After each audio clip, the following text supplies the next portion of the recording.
علی رسولہ الکریم اما بعد فاعوذ باللہ من الشیطان الرجیم بسم اللہ الرحمن الرحیم رب اشرح لی صدری ویسر لی امری واحلل عقدۃ من لسانی یفقہوا قولی۔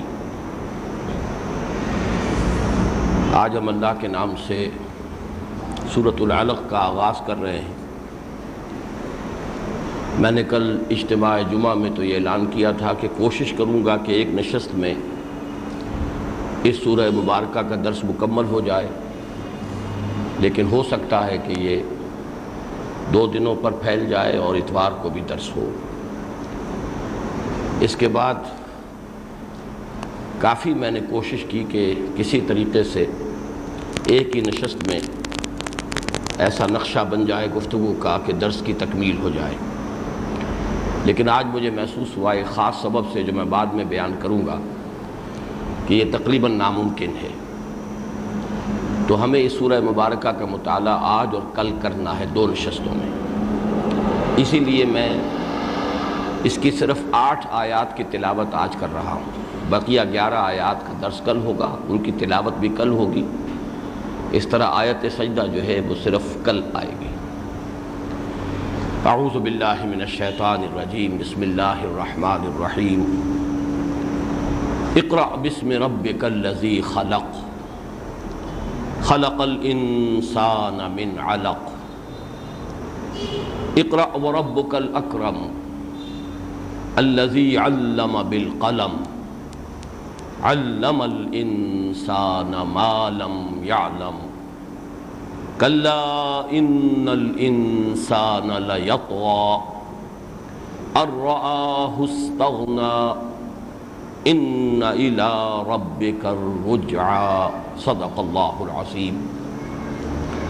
رب اشرح لی صدری ویسر لی امری واحلل عقدۃ من لسانی یفقہوا قولی۔ اللہم ربنا الہمنا رشدنا واعذنا من شرور انفسنا، اللہم ارنا الحق حقا وارزقنا اتباعہ وارنا الباطل باطلا وارزقنا اجتنابہ۔ اللہم ربنا زدنا ایمانا وہدا وعلما نافعا وعملا صالحا متقبلا۔ اللہم ارحمنا بالقرآن العظیم واجعلہ لنا اماما ونورا وہدا ورحمہ۔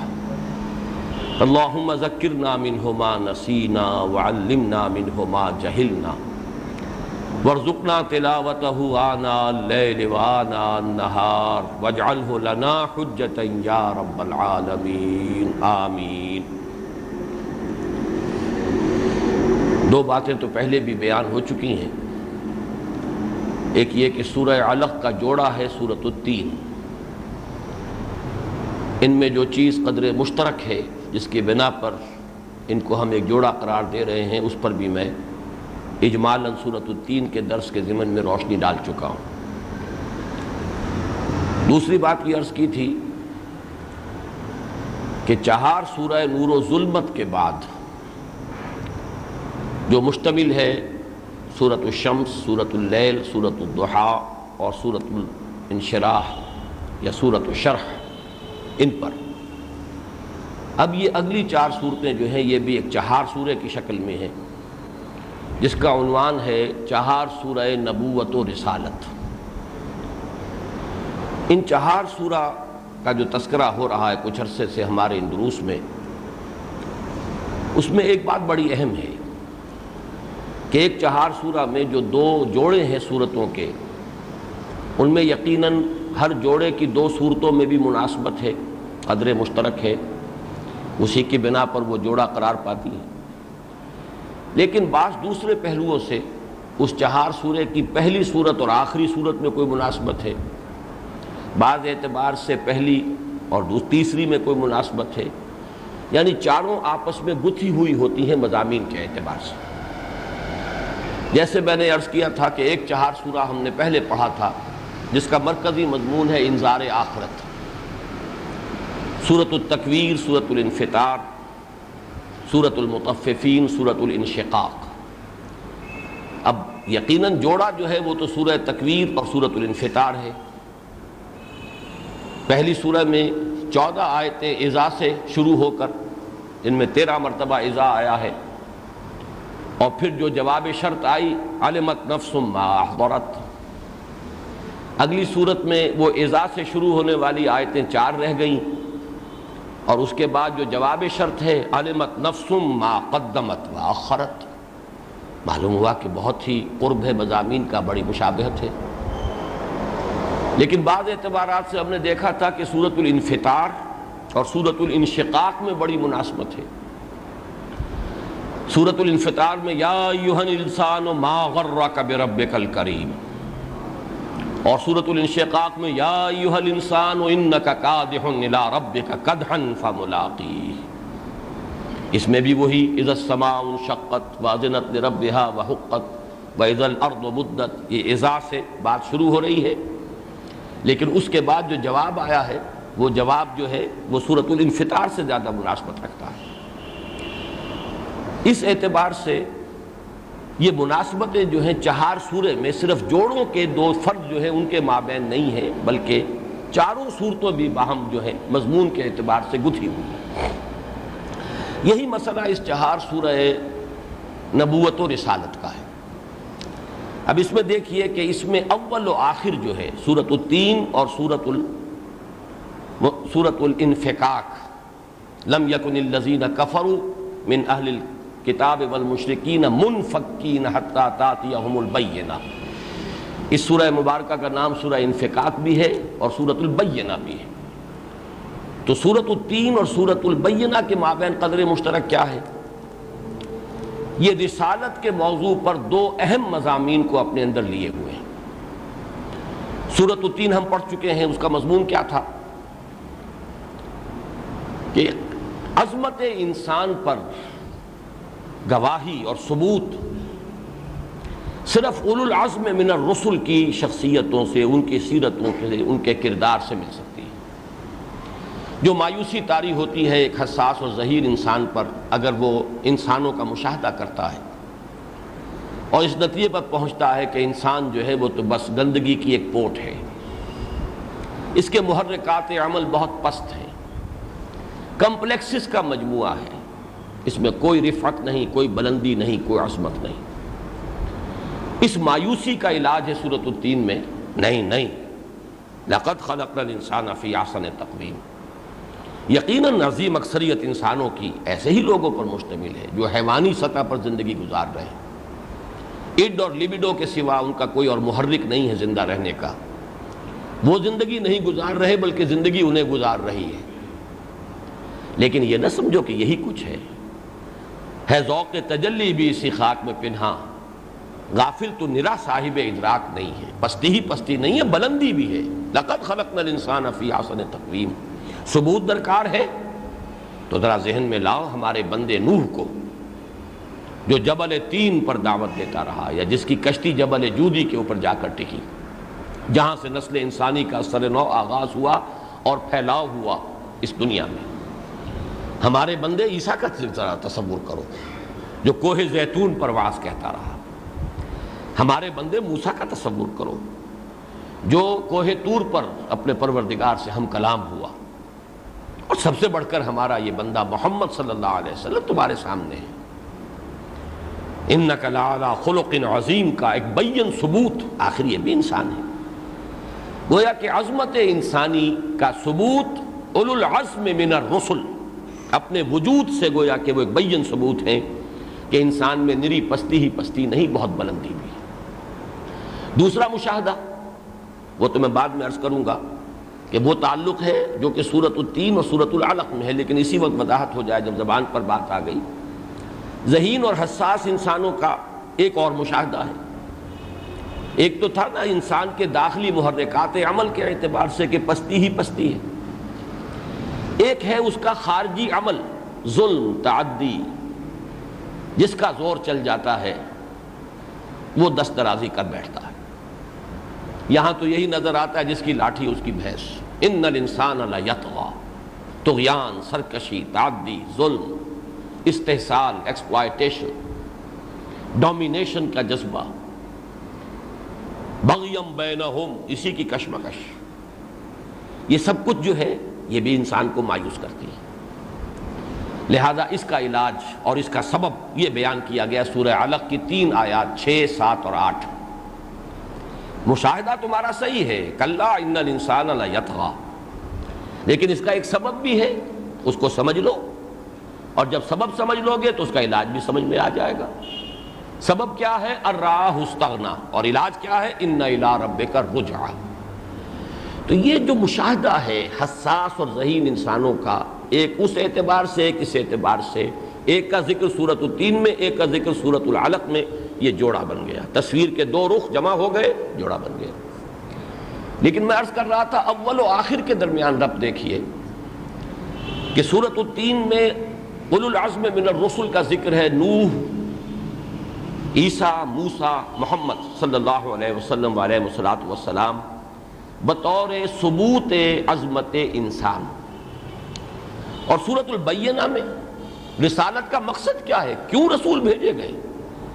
کیا یہ اللہ کی ہابی تھی؟ معاذ اللہ، یہ کوئی مشغلہ تھا؟ کیوں؟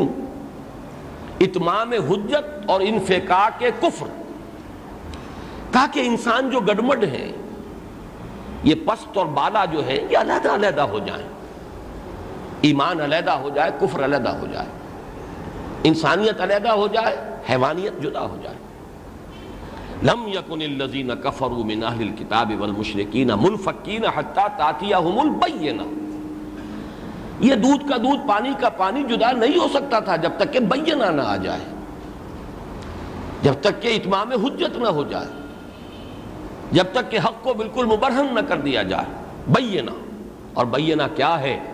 رسول من اللہ یتلو صحفا مطہرۃ فیہا کتب قیمہ، یہ بینہ ہے، ایک رسول اللہ کی طرف سے جو مبعوث ہوا، اور وہ آیا وہ صحیفے پڑھتا ہوا کہ جن میں اللہ کی قائم اور دائم کتابیں ہیں، اس کے احکام ہیں، اس کی ہدایت ہے۔ تو رسول جمع کتاب مل کر بینہ بنتے ہیں، یہ ہے در حقیقت وہ مقصد۔ اس بینہ کا مقصد ہے کفر اور ایمان کو، حق اور باطل کو جدا کر دینا، انفکاک ہو جائے۔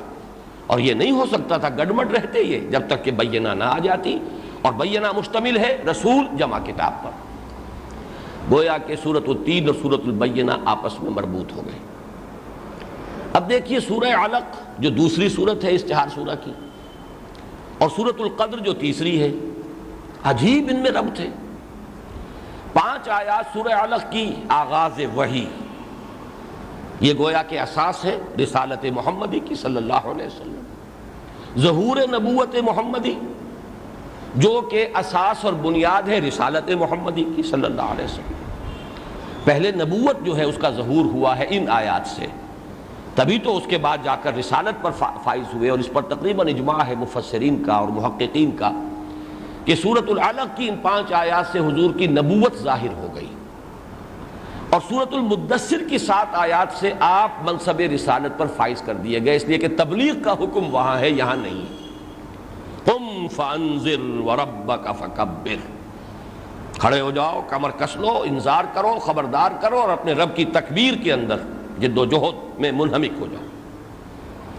5 آیتیں، اور سورۃ القدر کل 5 آیات پر مشتمل ہے، اور وہ اس میں مضمون کیا ہے؟ نزول قرآن، جو ظہور نبوت کا ذریعہ بنا۔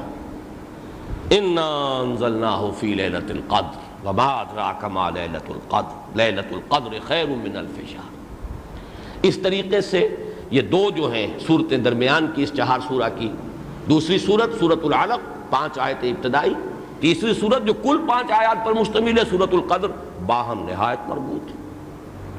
البتہ وہ جو ہے زوجیت کی نسبت جو ہے وہ تو پھر سورۃ القدر اور سورۃ البینہ میں آئے گی، اس لیے کہ سورۃ البینہ میں فرمایا گیا رسول یتلو صحفا مطہرۃ، یہ بینہ کا جزو لازم ہے، اور وہی ہے کہ جس کا ذکر سورۃ القدر میں ہے، انا انزلناہ فی لیلۃ القدر وما ادراک ما لیلۃ القدر رسول من اللہ یتلو صحفا مطہرۃ فیہا کتب قیمہ۔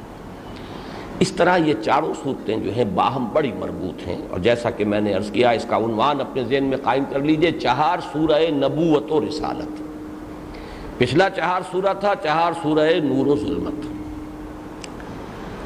اب دوسری بحث جو ہے آج کے اس درس میں وہ یہ ہے کہ جہاں سورۃ العلق اس چہار سورہ کی سورت نمبر 2 ہے، وہیں اس کا ایک اور سلسلہ جڑتا ہے 3 اور سورتوں سے، اور ان سے مل کر بھی ایک چہار سورہ وجود میں آیا ہے۔ وہ ایک جگہ پر نہیں ہے، متفرق ہے، منتشر ہے قرآن میں، اور وہ ہے ترتیب نزولی کے اعتبار سے۔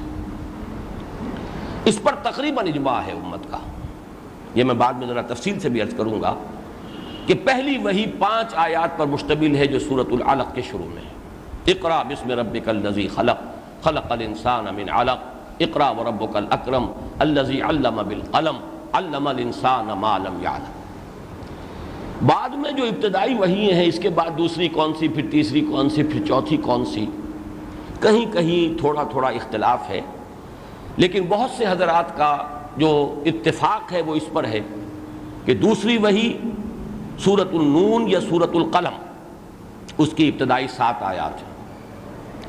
تیسری وحی سورۃ المزمل کی ابتدائی 7 آیات ہیں۔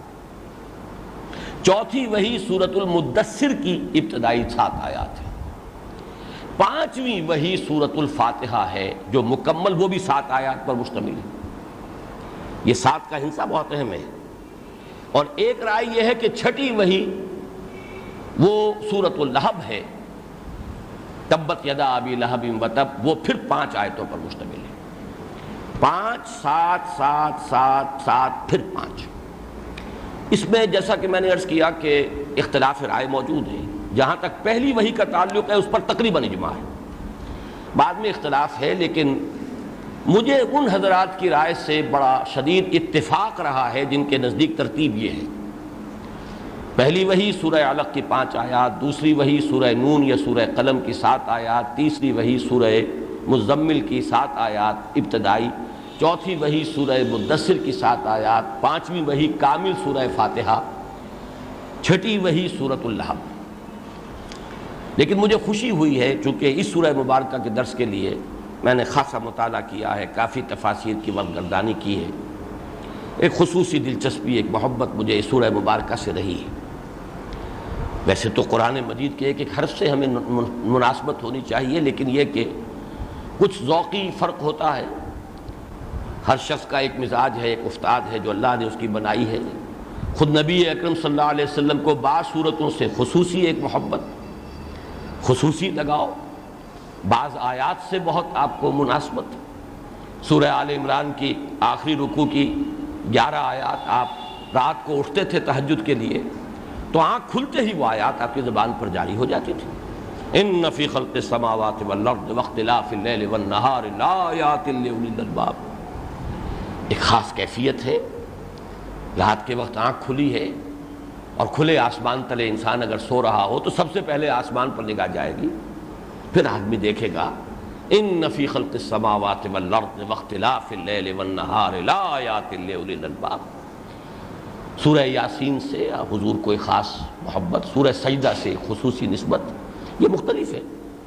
تو سورہ علق سے مجھے بہت ابتدا سے اپنے زمانہ طالب علمی سے بہت ایک مناسبت قلبی رہی ہے، اور میں اس کے بارے میں غور و فکر کرتا رہا ہوں ان دنوں، بلکہ میں نے بڑی مشکل سے ایک کتاب تلاش کی جو اسی سورہ علق پر ایک مصری کسی جدید عالم جو ہیں آج کل کے محققین میں سے، انہوں نے پوری کتاب لکھی سورۃ العلق پر، اور اس میں بعض چیزیں تھیں جو میں نے کبھی پڑھی تھی آج سے لگ بھگ 20 سال پہلے، لیکن اب مجھے اس کا حوالہ درکار تھا اور وہ کتاب مجھے نہیں مل رہی تھی، تو بڑی مشقت کرنی پڑی ہے، اور بڑے انبار جو ہے اپنی کتابوں کے کھنگال کر وہ کتاب نکالی ہے، پھر میں نے اس کو دیکھا ہے دوبارہ۔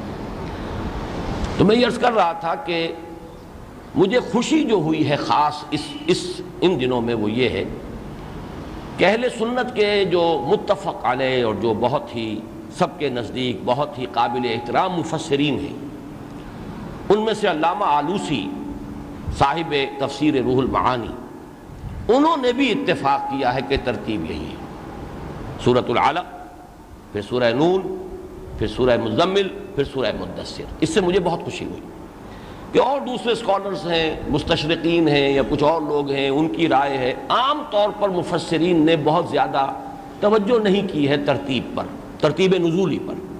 ترتیب اصل جو ہے مصحف کی، قرآن کی، وہ یہی ترتیب مصحف ہے. حجت دین میں یہی ہے. اسی ترتیب سے حضور نے امت کو قرآن جو ہے سپرد کیا ہے اور حوالے کیا ہے. لیکن ایک علمی جو ایک پیاس ہوتی ہے اس کے اعتبار سے فطری اور طبعی طور پر انسان میں ایک خواہش پیدا ہوتی ہے ترتیب نزولی کا ایک نقشہ ذہن میں قائم کرے. اس سے یقیناً حکمت کے، علم کے، معرفت کے بہت سے گوشے جو عام طور پر سامنے نہیں ہوتے وہ حویدہ ہوتے ہیں، اجاگر ہوتے ہیں.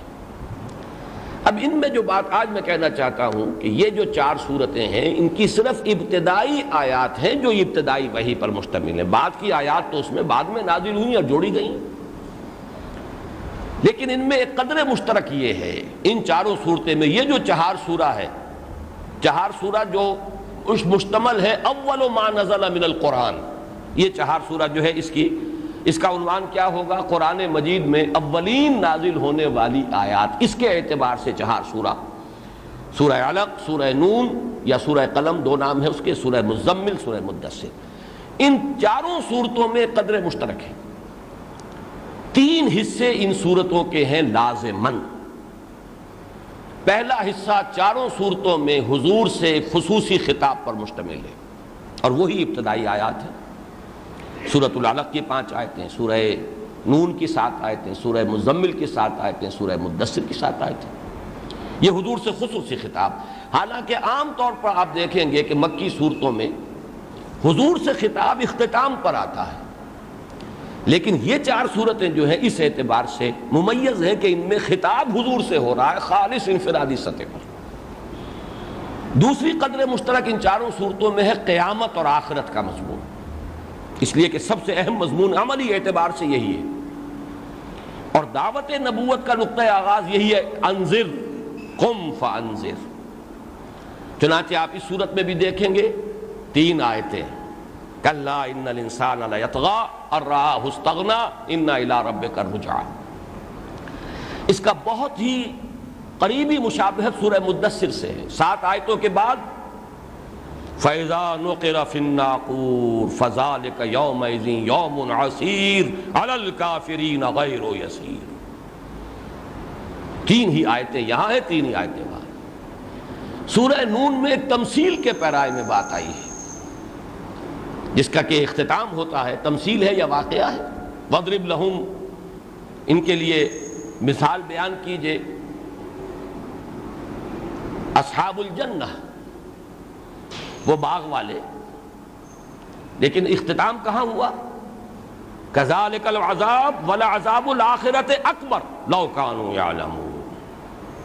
اس طرح ہوگا عذاب، اس طرح آتا ہے عذاب الہی، اور آخرت کا عذاب بہت بڑا ہے. دنیا میں تو کوئی مصیبت آ جاتی ہے، تکلیف آ جاتی ہے، آتی ہے گزر جاتی ہے، پھر تلافی مافات کا موقع بھی ہوتا ہے. لیکن یہ کہ آخرت میں ایک دفعہ کا فیصلہ اٹل ہوگا، آخری ہوگا. کذالک العذاب ولعذاب الآخرۃ اکبر لو کانوا یعلمون. سورہ مزمل میں نقشہ کھینچا گیا عذاب آخرت کی. اب تفصیل آئی، ان لدینا انکالا وجحیما وطعاما ذا غصۃ وعذابا علیما. اس کے ساتھ ساتھ یوم قیامت، یوم ترجف الارض والجبال وکانت الجبال کثیبا مہیلا. یا آگے چل کر یوم یجعل الولدان شیبا السماء منفطر بہ کان وعدہ مفعولا. اور سورہ مدثر میں پھر فَإِذَا نُقِرَ فِي النَّاقُورِ فَذَلِكَ يَوْمَئِذٍ يَوْمٌ عَسِيرٌ عَلَى الْكَافِرِينَ غَيْرُ يَسِيرٌ. 4 صورتوں کا دوسرا مضمون یہ ہے. پھر ان 4 صورتوں کا تیسرا مضمون قدر مشترک لازماً حضور کے جو سب سے نمایاں دشمن تھے، معاندین اور مخالفین میں سے ایک ایک کردار کو لے لیا. سورۃ العلق میں ابو جہل بالاتفاق، ارأیت الذی ینہی عبدا اذا صلی ارأیت ان کان علی الہدی او امر بالتقوی الی آخر سورہ. یہ آیات جو ہیں تقریباً اتفاق اور اجماع ہے کہ یہ ابو جہل کے بارے میں. سورہ مدثر کے بارے میں ذرنی ومن خلقت وحیدا وجعلت له مالا ممدودا وبنین شہودا ومہدت له تمہیدا ثم یطمع ان ازید. یہ مسلسل چلی ہے اور اس پر بھی تقریباً اجماع ہے کہ یہ ولید بن مغیرہ نام نہیں ہے کہیں. سورہ نون یا سورہ قلم میں فلا تطع المكذبين ودوا لو تدهن فيدهنون ولا تطع كل حلاف مهين هماز مشاء بنميم مناع للخير معتد أثيم عتل بعد ذلك زنيم أن كان ذا مال وبنين إذا تتلى عليه آياتنا قال أساطير الأولين سنسمه على الخرطوم۔ اس کے بارے میں ذرا اختلاف ہے، بہت سے لوگوں کی رائے تو یہی ہے کہ ولید بن مغیرہ ہی یہاں پر بھی ہے، لیکن بعض حضرات کی رائے یہ کہ اخنس ابن شریق وہ ہے کہ جو ان صفات کا زیادہ حامل تھا۔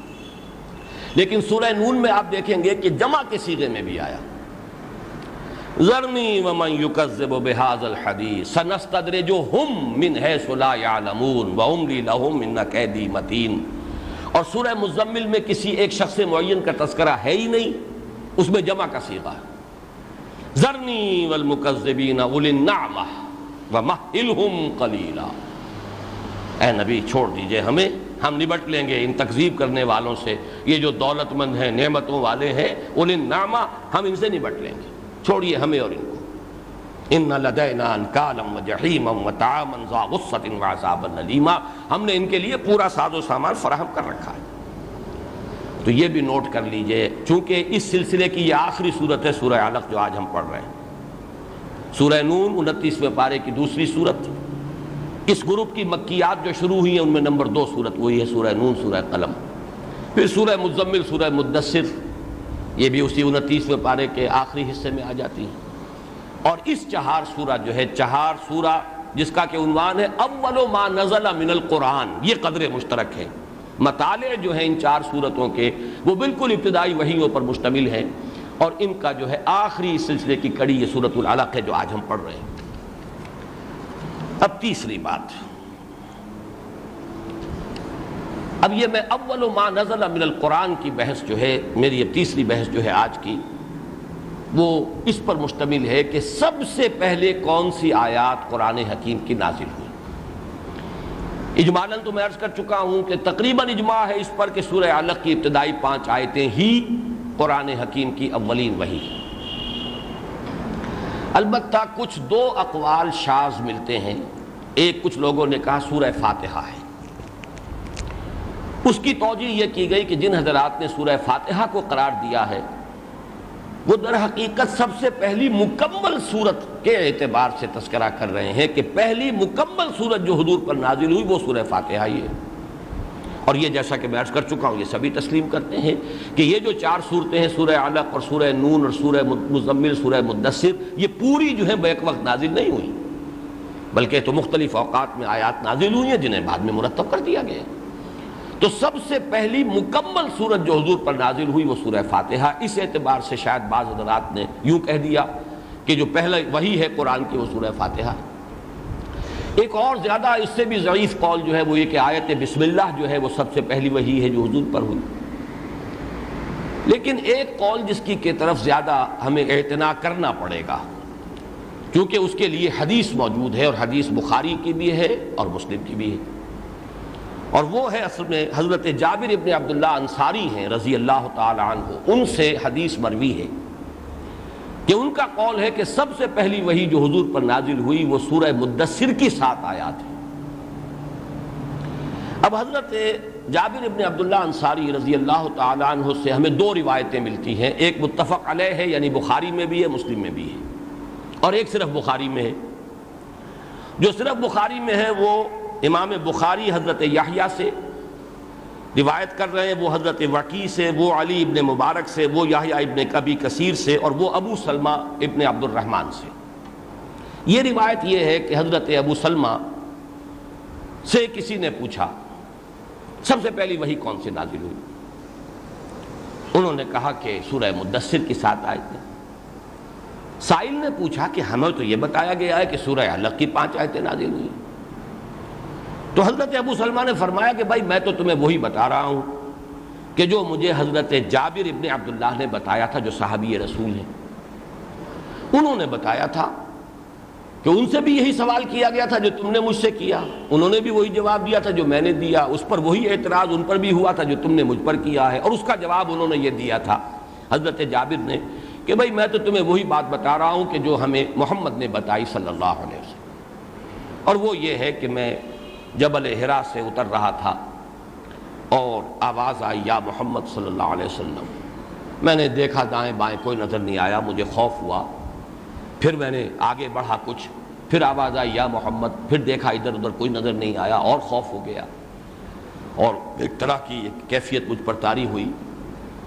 پھر یہ کہ تیسری مرتبہ پھر آئی آواز یا محمد. اب میں نے جو نگاہ اٹھا کر دیکھا تو جبرائیل وہ مجھے نظر آئے آسمان پر, اور پھر مجھ پر جو لرزہ طاری ہوا, میں گھر آیا, میں نے اپنی اہلیہ سے کہا زملونی زملونی, تو پھر یہ صورت نازل ہوئی یا ایھا المدثر قم فانذر وربک فکبر وثیابک فطہر.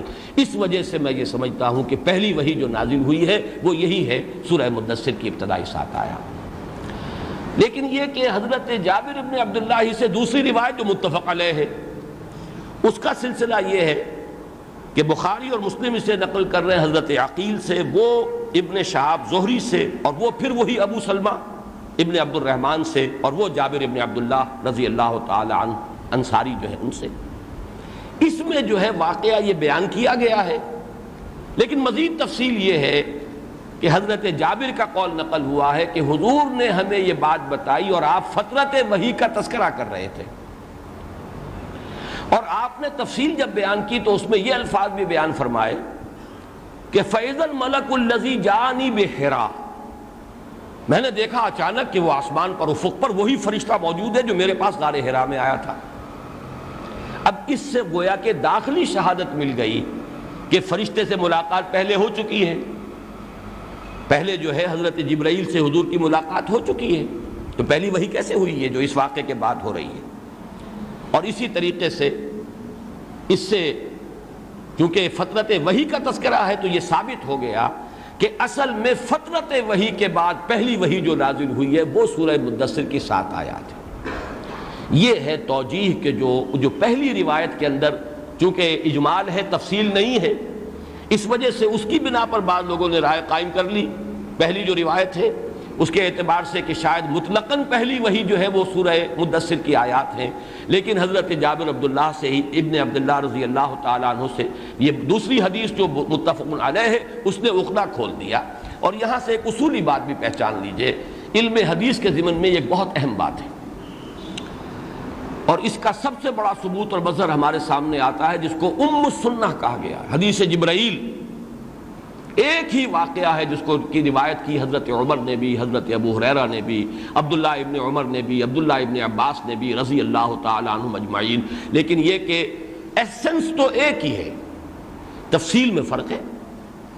تو چونکہ حدیث جو ہے وہ لفظاً نہیں ہے اس طریقے سے محفوظ جیسے کہ قرآن محفوظ ہے, وہ معنی تو اس کا محفوظ ہے, اس کا ایسنس, اس کا مضمون, اس کا حاصل, اس کا لب لباب, لیکن یہ کہ ہر لفظ جو ہے اس کا, جیسے کہ قرآن کی وحی جو ہے اس کا ہر لفظ, ہر حرف جو ہے وہ محفوظ ہے, حدیث کا معاملہ وہ نہیں ہے. اکثر و بیشتر حدیث جو ہے وہ روایت بالمعنی پر مشتمل ہے, اس لیے کہ ایک ہی واقعے کو 4 صحابی بیان کر رہے ہیں اور چاروں کے بیان میں تھوڑا تھوڑا فرق ہے, اور وہ حدیث بھی معمولی نہیں, بہت ہی غیر معمولی واقعہ حضرت جبرائیل کی آمد انسانی شکل میں مجمع عام میں, اور وہ سب نے اس کے دیکھا ہے, سبھی شاہد ہیں ایک ہی واقعے کے, لیکن بیان میں فرق ہو رہا. اور فطری بات ہے انسان کا بیان. ابھی آپ 4 آدمیوں کو بٹھا کر ایک کمرے میں ایک بات کہیے, چاہے کتنی ہی مختصر بات کہیں, اور ان چاروں کو پھر باہر لے جائیے, علیحدہ علیحدہ پوچھیے, ان کے بیان کرنے میں کچھ نہ کچھ فرق ہو جائے گا. یہ انسان کا معاملہ ہے, طبعی ایک معاملہ ہے. تو اس اعتبار سے کوئی حدیث کے اوپر اعتماد میں کمی پیدا نہیں ہوتی. اس سے ان حدیثوں کے اندر بھی آپ نے دیکھا کہ ایک حدیث میں ایک خلا تھا, اس میں وہ الفاظ نہیں آئے, واقعہ تو وہی ہے, راوی بھی ایک ہی ہیں, حضور سے روایت کرنے والے ایک ہی صحابی ہیں, جابر ابن عبداللہ انصاری رضی اللہ تعالی عنہ. ان سے روایت کرنے والے تابعی بھی ایک ہی, ابو سلمہ ابن عبد الرحمن. لیکن اس کے بعد جو ہے راویوں کی 2 شاخیں بن گئیں, اور ان کے بیان کرنے میں اتنا فرق ہو گیا کہ ایک روایت میں یہ الفاظ نہیں رہے کہ فترت وحی کا تذکرہ ہو رہا تھا, یہ نہ یہ الفاظ رہے کہ فَإِذَا الْمَلَكُ الَّذِي جَاءَنِي بِحِرَا, تو میں نے دیکھا اچانک جبرائیل کو, ایک میں صرف جبرائیل کہہ دیا گیا, دوسرے میں وہی فرشتہ جو میرے پاس ہرا میں آیا تھا. اس کی چونکہ وضاحت ہو گئی تو ایک روایت میں جو خلا تھا اس کو دوسری روایت نے پر کر دیا. اس طریقے سے بات مکمل ہو گئی, اور اگر کوئی اشتباہ تھا بھی تو رفع ہو گئی. اب آئیے اسی تیسری بحث کا ایک تتمہ ہے یہ لمحہ بڑا تاریخ ساز لمحہ تھا جب یہ آیات نازل ہوئی. تاریخ انسانی ایک بہت بڑا موڑ مڑ رہی تھی. اس کو یوں بھی آپ کہہ سکتے ہیں کہ 600 برس سے، مجھے یاد آ رہا اقبال کا ایک مصرع، 300 سال سے ہیں ہند کے میخانے بند. احمد سرہندی رحمۃ اللہ علیہ کے حوالے سے کہہ رہے ہیں کہ ان کی وفات کو 300 برس ہو گئے، اور وہ جو سوتے تھے روحانیت کے اور علم کے اور معرفت کے، گویا کہ خشک ہو گئے. اصل میں یہ مدح کا ایک انداز ہے کہ 300 سال سے ہیں ہند کے میخانے بند. اسی طرح یوں سمجھیے کہ 600 سال سے وحی کا سلسلہ رکا ہوا تھا.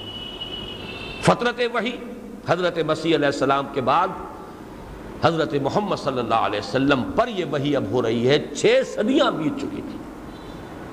سن 30 عیسوی میں اگر حضرت مسیح کو اٹھایا گیا ہے رفع سماوی، جیسا کہ عام خیال ہے، اس لیے کہ سن عیسوی کا آغاز ہوتا ہے حضرت مسیح کی ولادت سے، اور تقریباً اندازہ یہ ہے کہ سن 30 برس کی عمر میں آپ کی نبوت کا ظہور ہوا. 3 برس تک آپ نے دعوت نبوت جو ہے وہ جاری رکھی. 33 برس کی عمر میں آپ اٹھا لیے گئے رفع سماوی.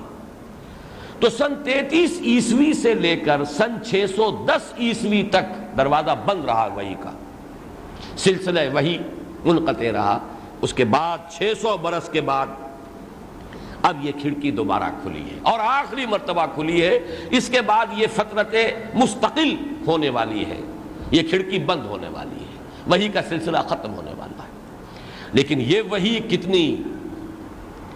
کس قدر عظیم تھی، کتنی پروفاؤنڈ تھی. یہ لفظ انگریزی کا جو ہے واقعہ یہ ہے کہ اس کا جو سینس ہے اس کو سمجھے، پروفاؤنڈ.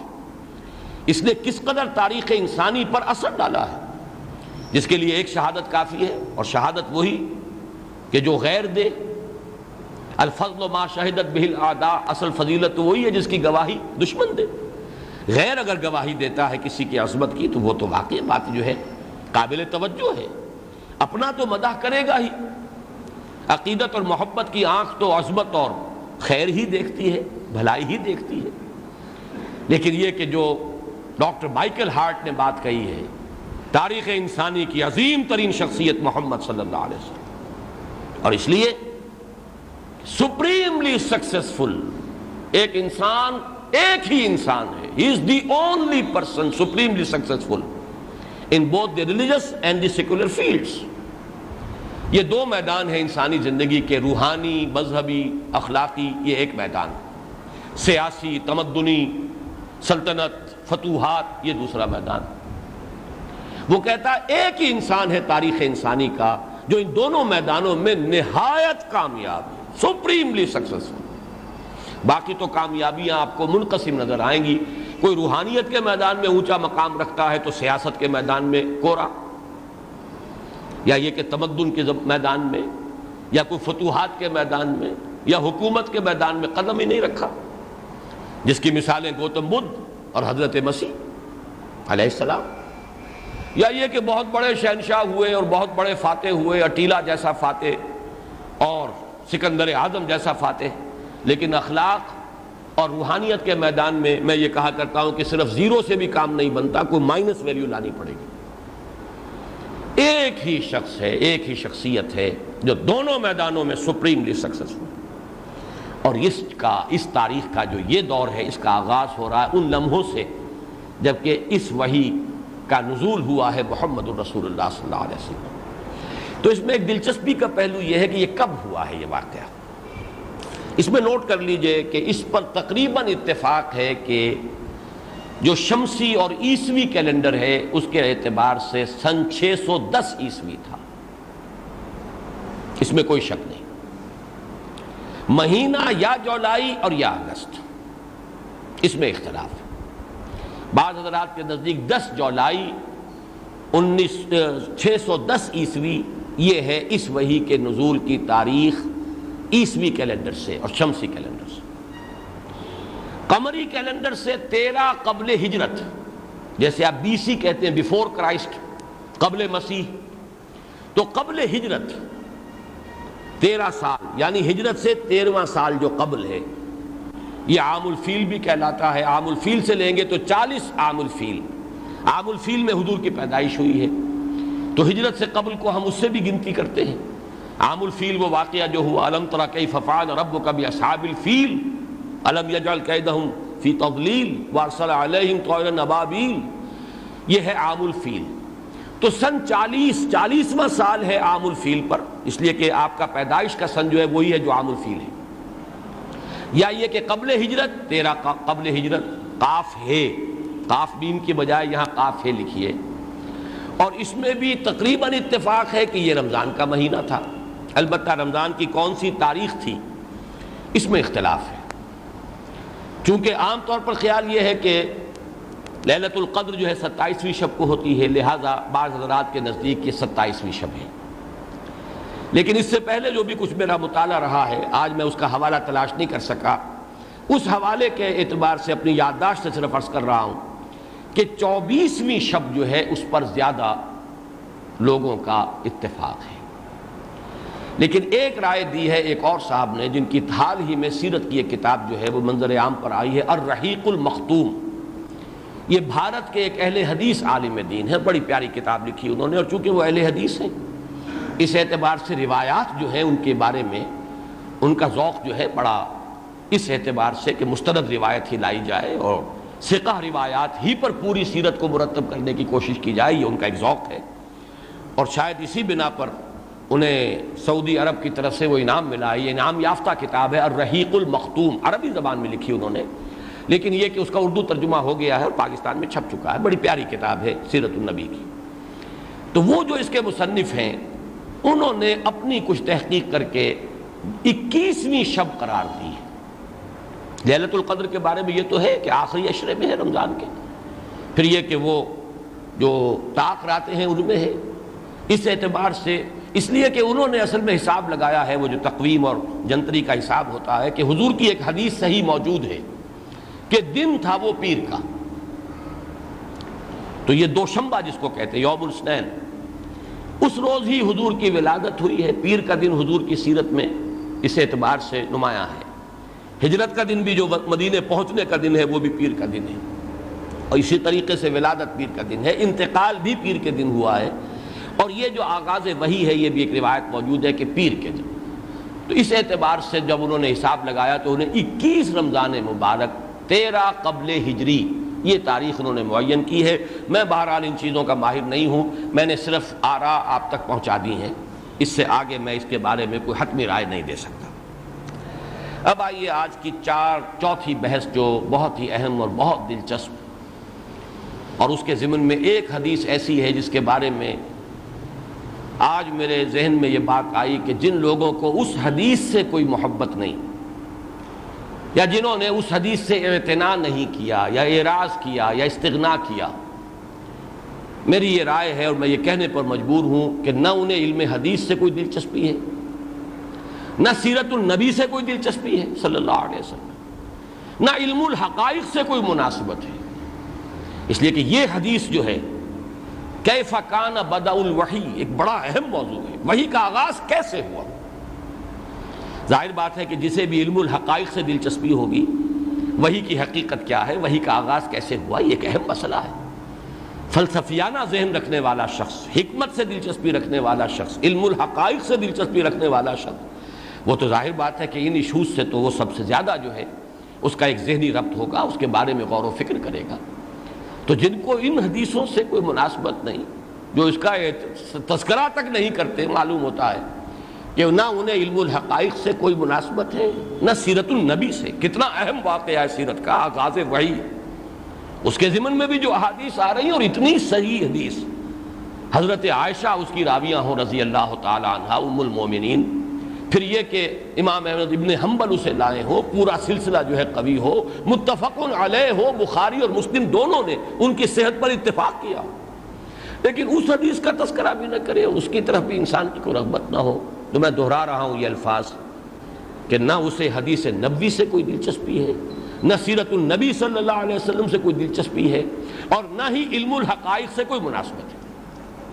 تو کیف کان بدء الوحی کے ضمن میں ایک اب حدیث ہے، اسی لیے میں نے عرض کیا تھا کہ آج کا درس جو ہے وہ ان 8 آیتوں سے آگے نہیں بڑھ سکے گا، اس لیے کہ میں وہ حدیث لفظ بلفظ آپ کو سنانا چاہتا ہوں۔ کیف کان بدء الوحی، وحی کا آغاز کیسے ہوا؟ یہ حدیث جو متفق علیہ ہے، اور یہ الفاظ جو میں اب آپ کو سنا رہا ہوں یہ بخاری کی روایت کے ہیں۔ راویہ اس کی ہیں ام المومنین حضرت عائشہ صدیقہ رضی اللہ تعالی عنہا۔ ان سے روایت کرنے والے ہیں ان کے بھانجے عروہ ابن زبیر رضی اللہ تعالی عنہما۔ حضرت عائشہ کی بڑی ہمشیرہ حضرت اسماء، ان کے شوہر حضرت زبیر، حضرت زبیر کے بیٹوں میں عبداللہ ابن زبیر بھی ہیں، ان سے ایک دوسری روایت ہے، اس کا تذکرہ میں بعد میں کروں گا، اور ایک ان کے بھانجے جو حضرت عائشہ کے حضرت زبیر کے صاحبزادے حضرت اسماء کے صاحبزادے وہ عروہ ابن زبیر ہیں۔ تو حضرت عروہ جو ہیں حضرت عائشہ سے ان کے اپنے حقیقی بھانجے روایت کر رہے ہیں۔ ان عائشہ ام المومنین رضی اللہ تعالی عنہا انہا قالت، وہ فرماتی ہیں اول ما بدأ به رسول اللہ صلی اللہ علیہ وسلم من الوحی الرؤیا الصالحہ فی النوم، نبی اکرم صلی اللہ علیہ وسلم پر وحی کی ابتدا اس صورت میں ہوئی کہ آپ نیند کی حالت میں سچے اور اچھے خواب دیکھتے تھے، اور رؤیا صالحہ جو ہے اس کی اب مزید وضاحت آ رہی ہے۔ فَكَانَ لَا يَرَى رُؤْيَا إِلَّا جَاءَتْ مِثْلَ فَلَقِ الصُّبْحِ، کیفیت یہ ہو گئی تھی کہ جو خواب بھی آپ دیکھتے تھے رات کے وقت نیند میں، وہ واقعات جو کہ تو ظہور پذیر ہو جاتے تھے، یعنی آنے والے دنوں میں بالکل جیسے صبح طلوع ہو جاتی ہے۔ اب ایک واقعہ ہے جو 2 دن بعد، 4 دن بعد، 6 دن بعد وقوع پذیر ہونے والا ہے، اور وہ واقعہ حضور نے خواب میں دیکھ لیا پہلے۔ یہ ہے گویا کہ اب اس کو سمجھ لیجئے، یہ میں اپنی بات عرض کر رہا ہوں، حدیث کا آگے ہم بڑھیں گے۔ اس سے آپ کو یہ معلوم ہوا کہ در حقیقت وحی جو ہے اس کا بڑا گہرا تعلق خواب سے،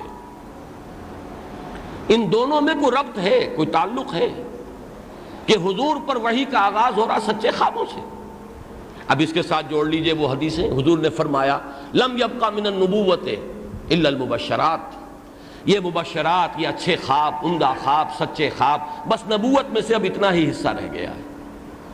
یہ بھی فرمایا کہ 46واں یا 60واں حصہ ہے نبوت کا، یہ رؤیا صالحہ یا مبشرات ہیں یا رؤیا صادقہ، سچے خواب، یہ نبوت کا 60واں یا 46واں حصہ ہے۔ اب اس کو یوں سمجھیے، اور یہ میں اب کوٹ کر رہا ہوں شاہ اسماعیل شہید رحمۃ اللہ علیہ کو، ان کی جو معرکۃ الآراء کتاب ہے، ابقات، اس کا ابقہ اول، انہوں نے علم کی 3 قسمیں یا 3 سطحیں یا 3 لیولز یا 3 دائرے قرار دیے۔ علم انسانی 3 دائرے کہہ لیں، 3 لیولز کہہ لیں۔ پہلا ہے علم بالحواس، آنکھ نے دیکھا، کان نے سنا، سینس ڈیٹا آپ کو حاصل ہو گیا، یہ شے گرم ہے، یہ شے ٹھنڈی ہے، یہ لال ہے، یہ کالی ہے، یہ سرخ ہے، وغیرہ وغیرہ، یہ علم بالحواس ہے۔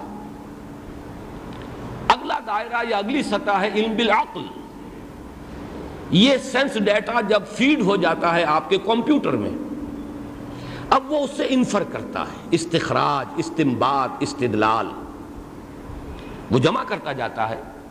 جہاں اس نے آگ دیکھی، دھواں بھی دیکھا، اب کبھی اس نے دیکھا دھواں نظر آ رہا ہے، آگ نہیں دیکھی، لیکن نتیجے پر پہنچ گیا کہ آگ لگی ہوئی ہے، حالانکہ آنکھ نے اس وقت آگ نہیں دیکھی، لیکن اس کمپیوٹر کی میموری میں یہ فیڈ ہے پہلے سے کہ جہاں آگ ہوتی ہے وہاں دھواں ہوتا ہے، تو جہاں دھواں ہے تو وہاں آگ ہے، آگ لگی ہوئی ہے۔ یہ سادہ سی مثال ہے، باقی تو یہ کہ یہ کمپیوٹر بڑا کمپلیکیٹڈ ہے، بڑا سپر کمپیوٹر ہے یہ۔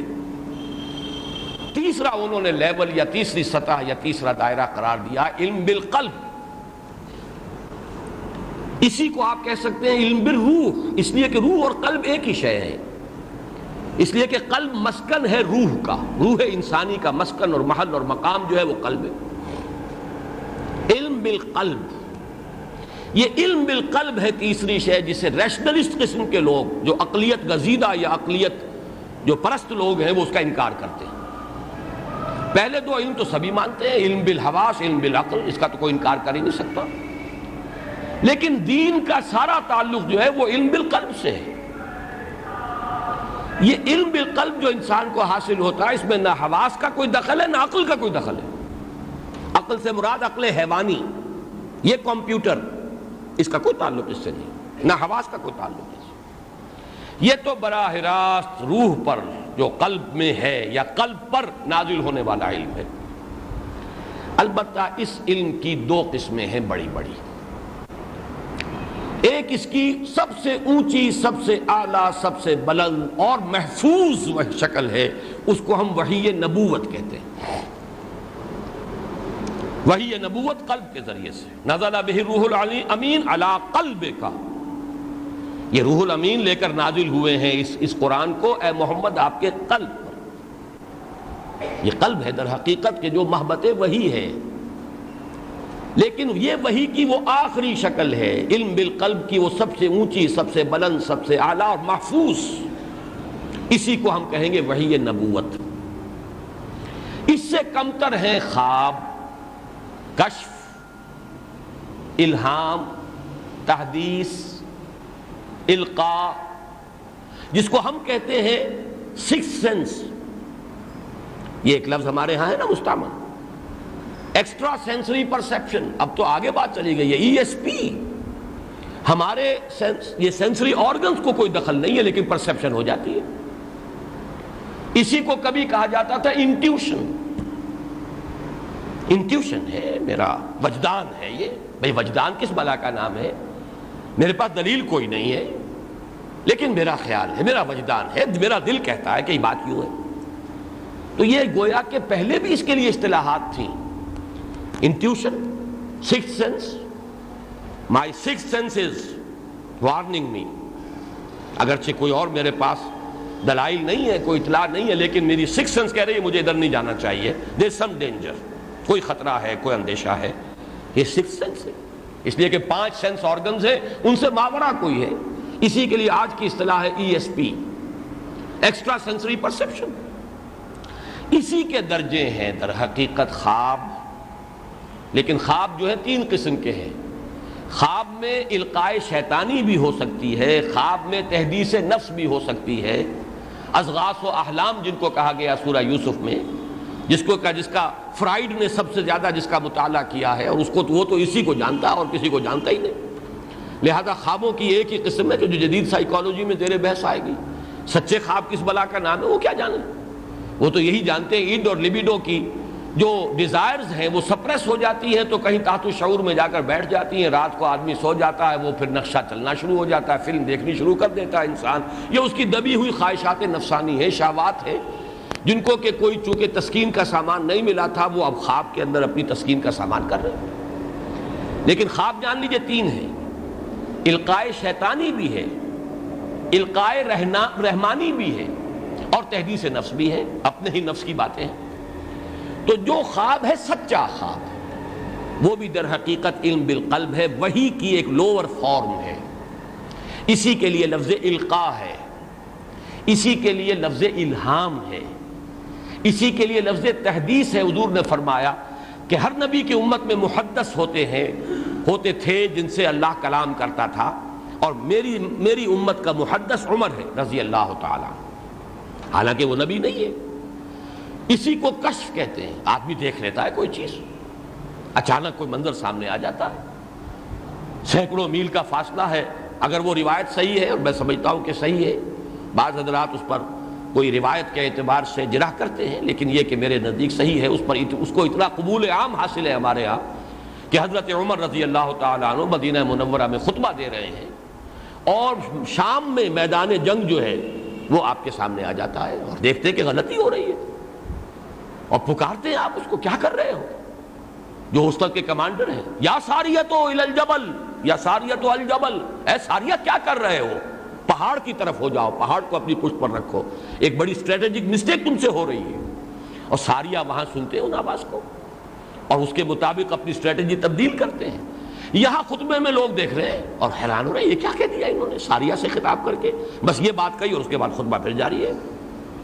تو آج اگر ہمیں ٹیلی ویژن کے ذریعے سے منظر نظر آ جاتے ہیں، اور آج ہماری اگر آواز جو ہے یہاں سے امریکہ تک پہنچ جاتی ہے، تو کون سی بعید بات ہے؟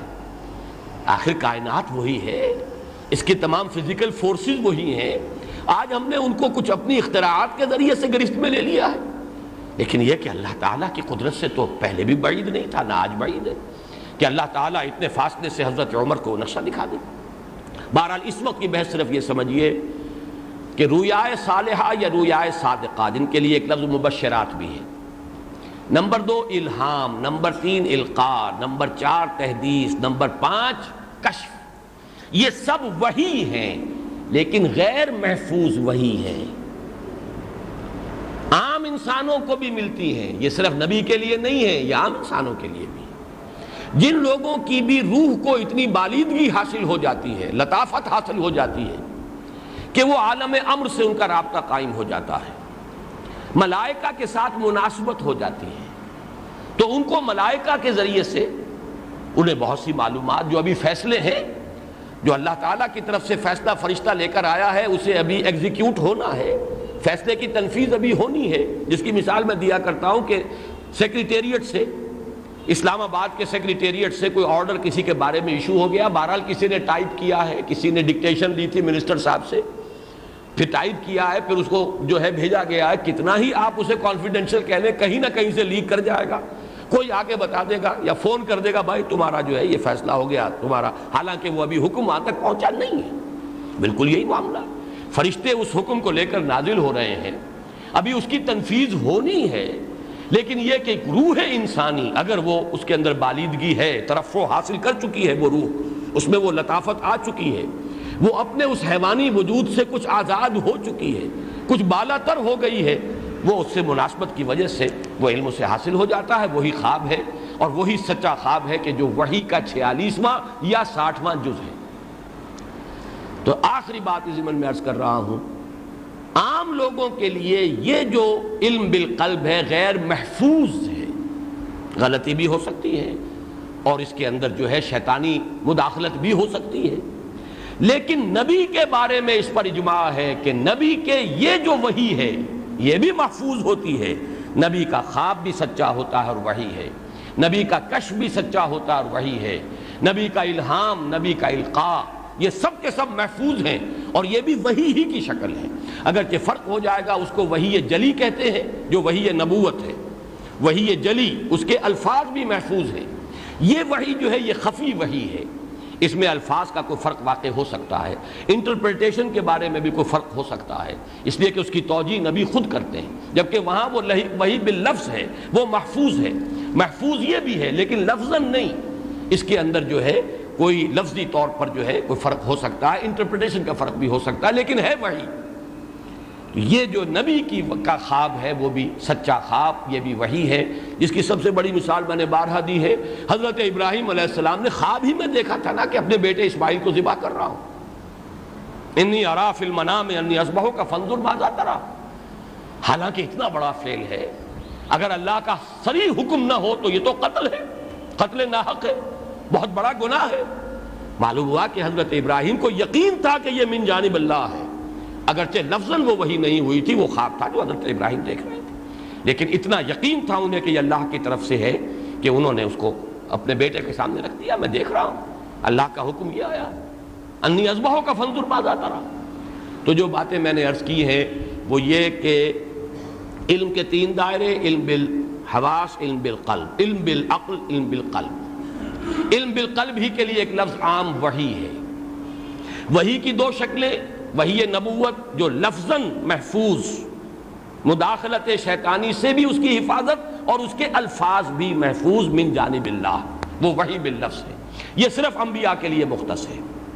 اس کے علاوہ سچا خواب، کشف، الہام، القاء اور تحدیث یہ بھی وحی ہے، عام انسانوں کے لیے بھی یہ علم بالقلب کی شکل جاری ہے، اب بھی جاری ہے، ختم نہیں ہوئی، پہلے بھی تھی، حضرت موسیٰ کی والدہ کو یہی شکل تھی، حضرت عیسیٰ کے حواریین کو جو اوحیت الی الحواریین، وحی کی میں نے حواریین کی طرف، وہ وحی نبوت تو نہیں تھی، وہ یہی تھی، تو یہ وحی پہلے بھی تھی، اب بھی جاری ہے اس کا سلسلہ، لیکن یہ جو وحی ہے وحی خفی، نبی کے لیے یہ بھی محفوظ ہے، مداخلت شیطانی سے محفوظ، البتہ لفظاً اس کی وہ حفاظت نہیں ہوتی کہ جو وحی پہلی وحی جو ہے، جو وحی باللفظ ہے اور جو وحی نبوت ہے۔ اب دیکھیے اس میں تدریج سامنے آئی، محمد الرسول اللہ صلی اللہ علیہ وسلم ایک شریف النص، باب مروت، ایک نہایت اخلاق فاضلہ کے حامل انسان ہیں، کاروباری انسان ہیں، تاجر ہیں، سچے ہیں، امین ہیں، شرک ساری عمر نہیں کیا، لیکن یہ کہ ابھی اس وحی کے ساتھ سلسلہ نہیں جڑا۔ یہ تار جوڑنا ہے، کنیکشن جو ہے اب جڑنا ہے، اب نبوت کا آغاز نہیں، نبوت کا ظہور ہونا ہے، لہذا اس کے لیے تمہید ہے کہ سچے خواب پہلے دکھائے گئے۔ یہ کمتر درجے کی وحی کے ساتھ ایک مناسبت، اور اس کی مناسبت کے حوالے سے خود حضور کو یقیناً یہ بات جو ہے ایک احساس اور شعور آپ کے اندر پیدا ہوا ہوگا کہ کوئی خاص بات ہے، میں جو خواب دیکھتا ہوں۔ اب دیکھیے الفاظ کیا ہے، فَكَانَ لَا يَرَى رُؤْيًا إِلَّا جَاءَتْ مِثْلُ فَلَقِ الصُّبْحِ، کوئی بھی خواب جو آپ دیکھتے تھے اس کے ساتھ جو ہے یہ معاملہ لازماً ہوتا تھا کہ وہ واقعہ جوں کا توں جیسے صبح نمودار ہو جاتی ایسے ظہور پذیر ہو جاتا تھا۔ یہ گویا کی علامت ہے کہ اب روح محمدی کا تعلق قائم ہو چکا ہے عالم ملکوت کے ساتھ، عالم ارواح کے ساتھ، عالم امر کے ساتھ، یہ گویا کہ کنیکشن جڑ رہا ہے۔ اب آگے چلیے، ثم حبب الیہ الخلاء، پھر حضور کو خلوت گزینی محبوب کر دی گئی۔ دنیا کی محفلوں سے اکتا گیا ہوں یا رب، لیکن یہاں پر وہ مسئلہ نہیں ہے کہ کیا لطف انجمن کا جب دل ہی بجھ گیا، بجھ نہیں رہا، یہ دل روشن ہو رہا ہے، لیکن یہ روشنی کچھ اور ہے، یہ یہاں دنیا کی مصروفیات والی نہیں، اس کی کچھ طلب اور ہے، اس کے اندر تقاضا ابھر رہا ہے، علیحدہ بیٹھو کہیں جا کر، خلوت گزینی، غور و فکر، تدبر، تفکر و اعتبار، یا یہ کہ یوں کہیے مراقبہ، اپنے من میں ڈوب کر پا جا سراغ زندگی، اب اس کا کوئی جذبہ ہے جو ابھر رہا ہے۔ تنہائی آپ کو محبوب بنا دی گئی۔ ثم حبب الیہ الخلاء وکان یخلو بغار حراء، غار حراء میں جا کر آپ خلوت گزینی اختیار فرماتے تھے تنہائی میں، فیتحنس فیہ، اور وہاں پر وہ تحنس کرتے تھے۔ تحنس، ہنس کہتے ہیں گناہ کو، ہنس العظیم، بہت بڑا گناہ۔ تحنس جو ہے اس کے معنی ہے گناہوں کو جھاڑنا۔ اس سے عبادت جو کی جاتی تھی وہ اس لیے کی جاتی تھی کہ اگر کوئی گناہ ہے، کوتاہیاں ہیں تو وہ جھڑ جائیں، یہ لفظ گویا کہ وہاں مستعمل تھا، لیکن ظاہر بات ہے محمد الرسول اللہ صلی اللہ علیہ وسلم کے تو کوئی گناہ نہیں تھے، آپ تو معصوم ہیں، پیدائشی طور پر معصوم ہیں، نبی پیدائشی طور پر نبی ہوتا ہے، معصوم ہوتا ہے، اسی لیے فرمایا جو اس کے راوی ہیں وہ کہہ رہے ہیں وہ ہوا تعبد، اس تحنس کا مطلب تھا تعبد، غور و فکر، سوچ بچار، عبادت، اور جو یہاں تو لفظ عبادت لائے ہیں راوی، لیکن یہ کہ جو شارحین حدیث ہیں انہوں نے قرار دیا ہے کہ کان صفت و تعبدہ فی غار حراء التفکر والاعتبار، غار حراء میں آپ جو تعبد کرتے تھے، عبادت کرتے تھے، وہ آپ کا غور و فکر اور سوچ بچار تھا۔ اس سے تعلق جوڑ لیجئے سورۃ التین کا سوچ بچار، یہ انسان اتنی پستی میں کیوں مبتلا ہو جاتا ہے؟ کیا انسان میں پستی ہی پستی ہے؟ اسی سورہ علق میں اگلی 3 آیتوں میں سوچ بچار، یہ انسان کیوں ظلم کرتا ہے، کیوں نہیں اپنے حق پر قناعت کرتا، کیوں دوسروں کے حقوق جو ہے ان کو سلب کرتا ہے، ان کے اوپر دسترازی کرتا ہے؟ یہ تفکر و اعتبار کے مختلف ایشوز ہیں۔ وَهُوَ تَعَبُّدُ اللَّيَالِي ذَوَاتَ الْعَدَدِ، کئی رات، کئی دن حضور صلی اللہ علیہ وسلم وہاں پر عبادت فرماتے تھے، قبل ان ينزع الى اہلہ، اس سے پہلے کہ آپ واپس لوٹتے اپنے گھر والوں کی طرف، حضرت خدیجہ کی طرف، وَيَتَزَوَّدُ لِذَلِكَ، پھر وہ ان کے لیے پھر اور سامان کر دیتی تھیں، کوئی توشہ کہ کھانا، کچھ سامان کئی دنوں کا، پھر آپ ثم يرجع الى خدیجہ، پھر آپ لوٹتے تھے خدیجہ کی طرف رضی اللہ تعالی عنہا، فیتزود لمثلها، پھر اسی طرح کئی دن کے لیے پھر وہ ساز و سامان کھانے پینے کا وہ کہیں باندھ دیتی ہوں گی، اور پھر حضور جا کر غار حراء میں پھر کئی دن متواتر جو ہے غور و فکر اور تعبد اور مراقبہ اور تفکر و اعتبار میں صرف کرتے تھے۔ یہ ہے تمہید۔ اب آیا واقعہ، حتی جاءہ الحق، یہاں تک کہ آپ کے پاس حق آ پہنچا، وَهُوَ فِي غار حراء، اسی حال میں کہ آپ غار حراء میں تھے، فجاءہ الملک، تو فرشتہ آپ کے پاس آیا، فقال اقرأ، فرشتے نے کہا پڑھو، قال ما انا بقاری، آپ نے فرمایا میں تو پڑھا ہوا نہیں ہوں، پڑھنے والا نہیں ہوں، قاری نہیں ہوں۔ قال، اس پر حضور فرماتے ہیں فاخذنی فغطنی حتی بلغ منی الجہد، تو فرشتے نے مجھے اپنے سینے کے ساتھ چمٹایا، اور دبایا، اتنا دبایا کہ میری برداشت سے باہر ہو گیا۔ ایک اور روایت میں تو آتا ہے کہ مجھے یوں محسوس ہوا گویا کہ موت ہے، خاتمہ ہے، اس درجے شدت کے ساتھ فرشتے نے مجھے بھینچا ہے۔ ثم ارسلنی، پھر مجھے چھوڑ دیا۔ فقال اقرا، پھر کہا پڑھو۔ قلت ما انا بقاری، میں نے پھر وہی بات دہرائی، میں تو پڑھا ہوا نہیں ہوں، پڑھنے والا نہیں ہوں۔ فاخذنی فقدتنی الثانیۃ حتی بلغ منی الجہد، پھر انہوں نے مجھے پکڑ لیا فرشتے نے، پھر مجھے بھینچا، پھر میرا حال وہی ہو گیا کہ میں گویا کہ دم آخر وہی کیفیت ہو گئی، برداشت سے باہر۔ ثم ارسلنی، پھر مجھے چھوڑ دیا۔ فقال اقرا، پھر دوبارہ کہا، تیسری مرتبہ کہا پڑھو۔ فقلت ما انا بقاری، میں نے پھر کہا میں تو پڑھا ہوا نہیں ہوں یا پڑھنے والا نہیں ہوں۔ فاخذنی فقدتنی الثالثہ، پھر مجھے پکڑا، پھر تیسری مرتبہ مجھے بھینچا۔ ثم ارسلنی، پھر مجھے چھوڑ دیا۔ فقال اقرا بسم ربک الذی خلق خلق الانسان من علق اقرأ وربک الاکرم الذی علم بالقلم علم الانسان ما لم یعلم۔ فرجع بہا رسول اللہ صلی اللہ علیہ وسلم، تو پھر اب اس کے بعد حضور لوٹے، وہاں سے واپس آئے اس چیز کو لیے ہوئے۔ رجع بہا، اب جو چیز ملی ہے، یہ 5 آیات، یہ خزانہ جو آپ کو ملا ہے اس کو لے کر آپ لوٹے۔ یرجف فؤادہ، کیفیت یہ تھی کہ آپ کا دل دھڑک رہا تھا۔ رجفہ کہتے ہیں کپ کپی کو، دل کانپ رہا تھا، جس کو کہ ہم کہتے ہیں دل دھڑک رہا تھا، اس لیے کہ یہ پہلا تجربہ ہوا ہے۔ ابھی تو خواب ہی میں ہوتی تھی کیفیت، جو بھی عالم امر سے رابطہ قائم ہوا تھا نیند کی حالت میں ہوا تھا۔ یہ جو پہلی مرتبہ جو ہے اس طرح کا تجربہ کہ فرشتہ آیا ہو، اور یہ کہ خواب میں بھی فرشتے کو دیکھا تو نہیں تھا، اب یہ ہے کہ فرشتہ آیا ہے اور فرشتے نے اس طرح 3 مرتبہ اپنے سینے سے لگا کر بھینچا ہے، اور وہ کیفیت اس درجے شدت اس بھینچنے کی جس کا میں تذکرہ کر چکا ہوں۔ تو اس کے بعد یہ ہے کہ جب آپ آئے ہیں تو آپ کا کپ کپی تاری تھی اور آپ کا دل کانپ رہا تھا۔ یرجف فؤادہ فدخل علی خدیجہ بن خویلد رضی اللہ تعالی عنہا، تو آپ آئے اپنی اہلیہ کے ہاں، داخل ہوئے گھر میں حضرت خدیجہ کے ہاں۔ فقال زملونی زملونی فزملوہ، آپ نے فرمایا مجھے کمبل اڑا دو، کمبل اڑا دو، یعنی وہ جو کپ کپی سی تاری تھی آپ پر، اس کی وجہ سے آپ نے کہا، تو انہوں نے کمبل آپ کو اڑا دیا۔ حتیٰ ذہب عن الروع، یہاں تک کہ جب وہ خوف یا وہ کیفیت جو تھی وہ جب زائل ہو گئی، وہ کپ کپی اور وہ جو ایک کیفیت تھی۔ فقال لخدیجہ واخبرها الخبر لقد خشیت علی نفسی، اس کے بعد آپ نے حضرت خدیجہ سے فرمایا اور ساری بات بھی بیان فرما دی۔ یہ واقعہ میرے ساتھ آج ہوا ہے، میں غار حرا میں تھا، اس طرح فرشتہ آیا، اس نے مجھے کہا اقرا، پھر اس نے مجھے بھینچا وغیرہ، پورا واقعہ۔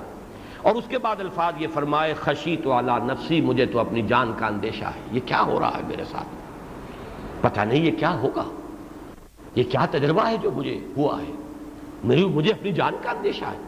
اب اس کی توجیہ مختلف ہو سکتی ہے، ایک تو یہ کہ آپ کو یہ اندازہ ہو گیا ہو کہ یہ کتنا بڑا مشن ہے، کتنا بڑا بوجھ ہے، لیکن یہ کہ حدیث کا جو آخری حصہ آج ہم ابھی پڑھ لیں گے انشاءاللہ، اس سے ثابت ہوتا ہے کہ نہیں، یہ اس کا معاملہ نہیں، آپ کو ابھی یہ اندازہ نہیں ہوا کہ آپ منصب رسالت پر فائز ہو گئے ہیں، اور اس کی یہ کٹھنائیاں ہیں، اس کی یہ مشکل مراحل آنے والے ہیں، یہ سختیاں ہیں، اسی حدیث کے آخر میں اس کی وضاحت آ جائے گی۔ تو خشیت علی نفسی یہ گویا کہ ایک طبعی سا ایک تاثر ہے کہ ایک عالم بشریت کا عالم ملکیت کے ساتھ یہ اتصال جو ہوا ہے، اور ایسا زوردار اتصال کہ اس طرح بھینچا ہے فرشتے نے کہ جیسے کہ جان نکل جائے گی، تو اس کی وجہ سے حضور کو ایک طبعی طور پر آپ پر یہ کیفیت طاری ہوئی ہے کہ خشیت علی نفسی، مجھے تو اب اپنی جان کا اندیشہ ہے۔ اب یہ بڑے پیارے الفاظ ہیں حضرت خدیجہ کے رضی اللہ تعالی۔ فقالت خدیجہ، تو کہا خدیجہ نے، کلا، ہرگز نہیں، واللہ ما یخزیک اللہ ابدا، خدا کی قسم اللہ آپ کو کبھی بھی ضائع نہیں کرے گا، رسوا نہیں کرے گا، گھبرائیں نہیں آپ حوصلہ پکڑیں، ہمت پکڑیں، اللہ آپ کو ضائع نہیں کرے گا، اس لیے کہ 15 برس کی رفاقت تھی۔ حضرت خدیجہ سے بڑھ کر کون جاننے والا تھا حضرت محمد کو صلی اللہ علیہ وسلم و رضی اللہ تعالی عنہ، بیوی سے بڑھ کر کون جانتا شوہر کو؟ لہذا حضرت خدیجہ پر حضور کی جو سیرت اور آپ کے جو اخلاق فاضلہ اور جو اخلاق عالیہ جو منکشف تھے، اس کی وجہ سے وہ یقین کی ایک کیفیت ہے ان کے اندر۔ اسی اعتبار سے میں کہا کرتا ہوں یہ خدیجۃ الکبریٰ صدیقۃ الکبریٰ ہے، سب سے بڑی صدیقہ حضرت خدیجہ ہے رضی اللہ تعالی عنہ۔ اب کتنی بڑی بات کہہ رہے ہیں، معلوم ہوتا ہے یہ تو بہت ہی فہیم اور ذہین اور دین کی جاننے والی اور حقائق آشنا، حقیقت کو بہت ہی گہرائی میں سمجھنے والی ہستی ہیں حضرت خدیجہ۔ اس لیے کہ بات کیا فرمائی، کلا واللہ ما یخزیک اللہ، نہیں نہیں ہرگز نہیں، اللہ کی قسم اللہ ہرگز آپ کو رسوا نہیں کرے گا، ابداً کبھی بھی، انک لتصل الرحم، آپ تو رحمی رشتوں کا تعلق جو ہے جوڑتے ہیں، صلہ رحمی کرتے ہیں، قطع رحمی نہیں کرتے، یعنی قرابت داروں کے ساتھ حسن سلوک کرتے ہیں، رشتہ داروں کے ساتھ نیک سلوک فرماتے ہیں۔ وتحمل الکلہ، اور جو عاجز ہوتے ہیں، لاچار بیچارے نادار، آپ ان کے بوجھ اٹھاتے ہیں، ان کی ذمہ داریاں اپنے سر لیتے ہیں، ان کی ذمہ داریوں کو خود برداشت کرتے ہیں۔ وتکسب المعدوم، اور جو بالکل لاچار ہوتے ہیں، بے دست و پا، جن کے پاس کچھ نہیں، بالکل فقیر اور محتاج، آپ مال دیتے ہیں، آپ کما کر ان کی مدد کرتے ہیں، کماتے خود ہیں اور ان کی مدد کرتے ہیں۔ وتقری الضیف، اور آپ مہمان نوازی کرتے ہیں، جو مہمان آئے اس کی مہمان نوازی، اسے کھانا کھلانا۔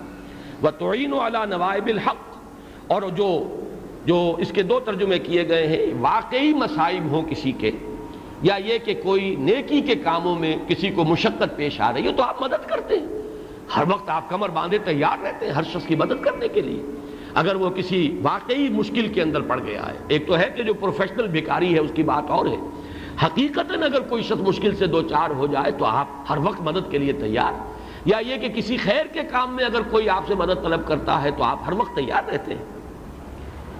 فانطلقت به خدیجہ حتی اتت به ورقۃ ابن نوفل، پھر حضرت خدیجہ حضور کو لے کر گئیں ورقہ ابن نوفل کے پاس۔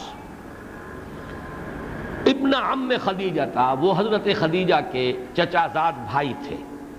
وکان امران قد تنصر فی الجاہلیہ، اور وہ ایک ایسے شخص تھے کہ جو جاہلیت، ابھی جاہلیت کا دور ہے، اس لیے کہ ابھی تو وحی کا آغاز ہو رہا ہے اور حضور نے تبلیغ تو شروع نہیں کی، تو دور جاہلیت ہے، تو ایام جاہلیت میں وہ عیسائی ہو گئے تھے، نصرانی بن گئے تھے۔ وکان یکتب الکتاب العبرانیہ، اور عبرانی کتاب لکھتے تھے، انجیل عبرانی میں تھی، تورات جو تھی عبرانی میں تھی، تو کتاب آپ نے نہ صرف یہ کہ عربی کا لکھنا پڑھنا حضرت ورقہ ابن نوفل نے سیکھا تھا، حالانکہ مکے والوں میں تو یہی گنتی کے لوگ تھے، انگلیوں پر گنے جانے والے لوگ جو لکھنا پڑھنا جانتے ہو، کجا یہ کہ عبرانی سیکھی، یہ شام گئے ہیں، بہت عرصے وہاں رہے ہیں، نصرانی جو علماء ہیں ان کی صحبت اٹھائی ہے، ان سے علم حاصل کیا، یہاں تک کہ عبرانی میں کتاب لکھتے تھے۔ وَيَكْتُبُ مِنَ الْإِنْجِيلِ بِالْعِبْرَانِيَّةِ مَا شَاءَ اللَّهُ وَيَكْتُبَ، تو انجیل لکھتے تھے، تورات لکھتے تھے عبرانی زبان میں، جتنا اللہ چاہتا تھا کہ وہ لکھیں۔ وَكَانَ شَيْخًا كَبِيرًا، اور وہ بہت بوڑھے ہو چکے تھے، قد عمیا، اور ان کی بینائی بھی زائل ہو چکی تھی، نابینا ہو چکے تھے۔ فقالت له خدیجہ، تو ان سے کہا حضرت خدیجہ نے، یبن عم، اے میرے چچا زاد، اے میرے چچا کے بیٹے، اسمع من ابن ابی اخی کا، ذرا اپنے بھتیجے سے سنیے یہ بات کیا کہہ رہے ہیں، محمد صلی اللہ علیہ وسلم کا کیا ماجرا ہوا ہے۔ فقال له ورقۃ یبن اخی ماذا ترى، تو اب ورقہ ابن نوفل نے حضور سے پوچھا، اے بھتیجے کیا آپ دیکھتے ہیں، کیا مشاہدہ ہے، کیا آپ کا تجربہ ہوا، کیا ماجرا ہوا، کیا دیکھا آپ نے؟ فاخبرہ رسول اللہ صلی اللہ علیہ وسلم خبر ما رأى، تو پوری خبر جو ہے، جو بھی حضور نے دیکھا تھا، جو آپ کا مشاہدہ تھا، جو تجربہ تھا، پورا آپ نے ورقہ ابن نوفل کو بتا دیا۔ فقال له ورقۃ، اب کہا حضرت ورقہ نے، ھذا الناموس الذی نزل اللہ علی موسیٰ، یہ وہی ناموس ہے، یہ وہی فرشتہ ہے جس کو کہ نازل کیا تھا اللہ تعالیٰ نے موسیٰ پر علیہ الصلاۃ والسلام۔ یا لیتنی فیہا جدعا، کاش کہ میں اس وقت جوان ہوتا، یعنی یہ تو بوڑھے، انتہائی بوڑھے، اور بینائی بھی زائل ہو چکی۔ یقیناً انہیں جب وہ شام میں رہے ہیں اور نصرانی علماء کی صحبت اٹھائی ہے تو یقیناً انہیں معلوم تھا کہ آخری نبوت کا ظہور ہونے والا ہے۔ یہ انہیں پتہ نہیں ہوگا کہ یہ تو اپنے گھر ہی کے اندر یہ پھول کھلنے والا ہے، مکے ہی میں یہ جو ہے اللہ تعالیٰ کی طرف سے یہ تاریخ ساز جو واقعہ پیش آنے والا ہے، یہ محمد کو پیش آئے گا صلی اللہ علیہ وسلم، اور مکے میں پیش آئے گا۔ یہ کہاں حق کی تلاش میں شام تک گئے ہیں، اور وہ حق یہاں آنے والا ہے مکے کے اندر غار حرا میں، اور وہاں پر وہ نور جو ہے وہ اب طلوع ہونے والا ہے۔ فقال له ورقۃ هذا الناموس الذي نزل الله على موسى یا لیتنی فیہا جدعا، کاش کہ میں اس وقت جوان ہوتا، یا لیتنی اکون حیا اذ یخرجک قومک، کاش کہ میں اس وقت تک زندہ رہوں جب کہ اے محمد آپ کو آپ کی قوم نکال دے گی، مکے سے نکلنے پر مجبور کر دے گی، اس سرزمین کو آپ کو چھوڑ کر جانا ہوگا۔ فقال رسول اللہ صلی اللہ علیہ وسلم اوا مخرجیہم، اس پر حضور نے بڑے تعجب کے ساتھ فرمایا کیا وہ مجھے نکال دیں گے؟ اس سے میں کہہ رہا ہوں دلیل مل گئی کہ حضور کو ابھی اندازہ نہیں تھا کہ کیا کچھ پیش آنے والا ہے، ابھی تو یہ پہلا تجربہ تھا اور اس کا ایک بشری تاثر تھا، یہ نہیں کہ آپ کو اندازہ ہو گیا تھا کہ کیا کیا مصائب آنے والے ہیں، کیا کیا سختیاں جھیلنی پڑیں گی اور کیا کیا مشکل مراحل جو ہے ان سے سابقہ پیش آئے گا۔ اس پر اتنے تعجب کے ساتھ آپ نے فرمایا اوا مخرجیہم، کیا وہ مجھے نکال دیں گے؟ یہ تو مجھ سے بڑی محبت کرتے ہیں، میرے قدم تلے اپنی نگاہیں بچھاتے ہیں، جہاں صدیق، جہاں صادق، جہاں امین، یہ آ گئے امین، یہ آ گئے صادق، تو کیا یہ مجھے نکال دیں گے؟ قال نعم، حضرت ورقہ نے کہا نہیں، یقیناً ایسا ہی ہوگا۔ لم یات رجل قط بمثل ما جئت به الا عودیا، نہیں لایا کوئی بھی شخص تاریخ انسانی کے دوران وہ چیز جو آپ لے کر آئے ہیں، جو آپ کو دی گئی ہے، مگر یہ کہ ان کے ساتھ عداوت لامحالہ کی گئی، اللہ کے ہر رسول کو ایذائیں پہنچائی گئی، اللہ کے ہر رسول کے ساتھ دشمنی کی گئی، اللہ کے ہر رسول کو جو ہے ان کے ساتھ عداوت کی گئی۔ ما لم یات رجل قط بمثل ما جئت به الا عودیا، عداوت ہوئی لازماً، دشمنی کی گئی، جو بھی یہ شے لے کر آیا جو آج آپ کو دی گئی ہے۔ وَإِن يُدْرِكْنِي يَوْمُكَ، اور اگر مجھے اس دن نے پا لیا، یعنی میں اگر اس دن تک زندہ رہا، انصرک نصرا معذرا، تو اے محمد میں آپ کی مدد کروں گا اور بڑی مدد کروں گا، امکانی حد تک مدد کروں گا۔ ثم لم ينشب ورقۃ ان توفی، لیکن اس کے بعد چند ہی دن حضرت ورقہ زندہ رہے اور ان کا انتقال ہو گیا۔ یہ ہے وہ وحی کہ یہ کیف کان بدء الوحی کے باب میں یہ حدیث جو حضرت عائشہ صدیقہ سے مروی ہے، نہایت پیاری، نہایت اہم۔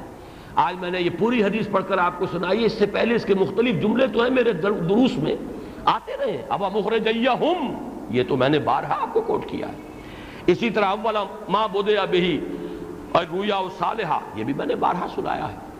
یہ تمام واقعات تو اس لیے کہ میں آپ سے عرض کر رہا ہوں کہ اس حدیث سے مجھے تو شغف ہے اپنے زمانہ تعلیم بھی سے، اور حقیقت وحی۔ میں جبکہ میڈیکل کالج میں پڑھتا تھا تو میں نے کتاب خریدی تھی مولانا سید احمد اکبر آبادی کی، حقیقت الوحی کے موضوع پر ان کی کتاب ہے۔ اگرچہ یہ کہ واقعہ یہ کہ میرا تاثر یہ تھا کہ جس قدر ذوق و شوق سے میں نے وہ کتاب خریدی تھی، اتنے میرے وہ علمی پیاس کو تسکین اس سے نہیں ہو سکی۔ معلومات تو بہت سی جمع ہوئی، لیکن حقیقت الوحی پر جس طریقے سے ایک انشراح مجھے ہو جانا چاہیے تھا نہیں ہوا۔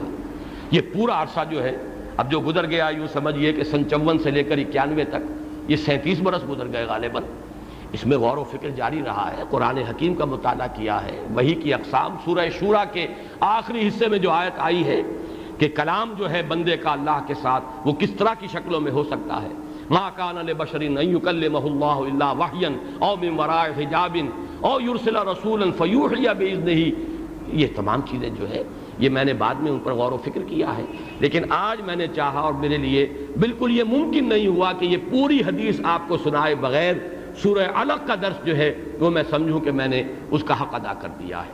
اور پھر میں عرض کر رہا ہوں، جس شخص کو بھی اس حدیث سے محبت نہیں، عشق نہیں، اعتناء نہیں، دلچسپی نہیں، میں مجبور ہوں یہ کہنے پر کہ اسے نہ حدیث نبوی سے کوئی دلچسپی ہے، نہ سیرت النبی سے کوئی دلچسپی ہے، اور نہ ہی اسے علم الحقائق سے، حقیقت وحی، یہ بھی تو ایک اہم حصہ علم الحقائق کا، حقیقت انسان، حقیقت وحی، یہی تو تمام چیزیں ہیں، حقیقت زندگی، یہ تو بیسک ایشوز ہیں۔ تو حقیقت الوحی جو ہے معلوم ہوتا ہے کہ اس سے بالکل اسے کوئی مناسبت نہیں۔ اب اس میں جو اصل مسئلہ ہے وہ میں آپ کے سامنے بیان کر رہا ہوں۔ آج تو محسوس ہوتا ہے کہ شاید میں اس سورہ مبارکہ کا جو لفظ بلفظ درس ہے وہ شاید شروع ہی نہ کر سکوں اور انہی مباحث میں آج کا ہمارا وقت ختم ہو جائے، لیکن یہ کہ اس میں اب میں اضافہ کر رہا ہوں۔ اس اصول کے مطابق جو میں نے پہلے بیان کیا، سورہ مدثر کے نزول کے بارے میں دو روایات، راوی دونوں کے جابر ابن عبداللہ انصاری، ان سے روایت کرنے والے جو تابعی ہیں وہ بھی ایک ہی، حضرت ابو سلمہ ابن عبد الرحمن، لیکن فرق ہو گیا۔ لیکن ان دونوں کو آپ جوڑ دیجئے تو معلوم ہوتا ہے کہ حکمت کے خزانے جو ہے ابل رہے ہیں۔ یہ نہیں کہ آپ ان کے فرق کو دلیل بنانے کے حدیث بیکار شے ہے، دیکھو فرق آ گیا، نہیں، اس میں سے ایک میں ایک خلا تھا اور دوسری میں اس کی تفصیل آ گئی، اس نے اس کو مکمل کر دیا، فل ان دی بلینکس ہو رہے ہیں۔ تو اگر ایک ہی واقعے کی ایک سے زائد روایات ہمیں مل جاتی ہیں، ان میں فرق و تفاوت ہو تو بجائے بددل ہونے کے اور حدیث کی طرف سے بدگمان ہونے کے، انسان کو چاہیے کہ اس کو ذریعہ بنائے اپنے علم میں اضافے کا۔ یہی مثال یہاں آ رہی ہے بہت ہی وضاحت کے ساتھ کہ امام طبری نے بھی وہی کیسے ہوئی اس کی روایت کی ہے، اور یہ بھی حضرت عائشہ سے ہے، لیکن دوسرے بھانجے حضرت عبداللہ ابن زبیر کے حوالے سے۔ اسی طریقے سے ابن اسحاق جو بہت بڑے سیرت نگار ہیں نبی اکرم صلی اللہ علیہ وسلم کے، انہوں نے بھی یہ روایت نقل کی ہے، لیکن وہ عن وہب ابن کیسان عن عبید، ان کے راوی ذرا مختلف ہیں۔ لیکن ان دونوں روایتوں میں بہت سی چیزیں قدر مشترک کے طور پر ہیں۔ وہ چیزیں بھی ہیں جو حضرت عائشہ کی اس روایت میں جو ابھی ہم پڑھ چکے ہیں، جو حضرت عروہ ابن زبیر کے روایت سے ہمیں ملی، اور ایک جو اس میں آ رہے واقعات، ان میں 4 چیزوں میں فرق ہے، اس کو نوٹ کر لیجیے۔ وہ ساری حدیثیں اب تفصیل سے میں نہیں سناؤں گا، اس لیے کہ وہ سند کے اعتبار سے اتنی اونچی نہیں ہے جتنی اونچی یہ حدیث ہے کہ جو متفق علیہ ہے، صحیح بخاری، صحیح مسلم، مسند احمد سب کے اندر موجود۔ ان میں پہلا فرق تو ہمیں یہ ملتا ہے کہ اس حدیث میں جو ابھی ہم نے پڑھی، صرف ملک کا لفظ آیا ہے، فرشتہ، جبرائیل کے نام کی صراحت نہیں ہے، جبکہ ان دو روایتوں میں ابن اسحاق کی اور طبری کی روایتوں میں فرشتے کا نام بھی مذکور ہے، جبرائیل۔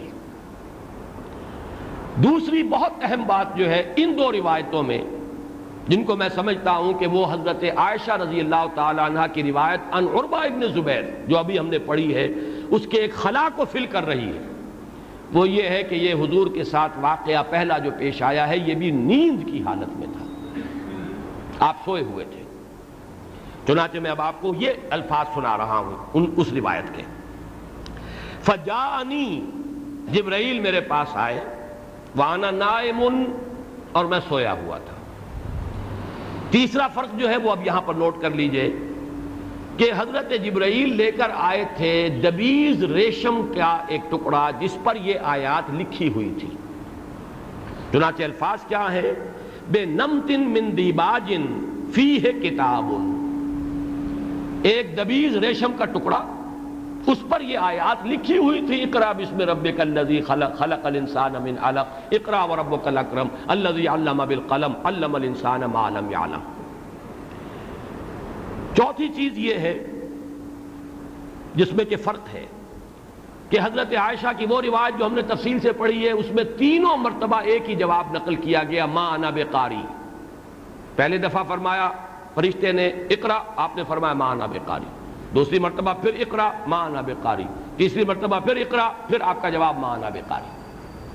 لیکن ان دو روایتوں میں پہلی 2 مرتبہ ہے ما اقرأو۔ دیکھیے بات ایک یہ، ما انا بقاری میں نہیں ہوں پڑھنے والا، ما اقرأو میں نہیں پڑھتا، مفہوم ایک یہ، لفظ جدا ہو گئے۔ یہی میں نے کہا تھا کہ لفظ جو ہے وہ علیحدہ ہو جائیں گے، مفہوم وہی رہے گا۔ ما اقرأو میں نہیں پڑھتا، لیکن یہ کہ تیسری مرتبہ ایک روایت میں جو ہے وہ جواب بالکل بدل گیا، ماذا اقرأو، کیا پڑھوں میں؟ معلوم ہوتا ہے، اور اس میں روایت میں یہ الفاظ بھی آئے کہ یہ میں نے اس لیے کہا کہ میں نے یہ سمجھا کہ یہ تو بار بار بھینچ کر جو ہے میری جان نکال دے گا، لہذا پھر میں نے کہا ماذا اقرأو، میں کیا پڑھوں، کیا پڑھوں میں، کیا پڑھانا چاہتے ہو؟ اس لیے کہ ابھی تک تو صرف ایک ہی لفظ آ رہا تھا، اقرا، پڑھو۔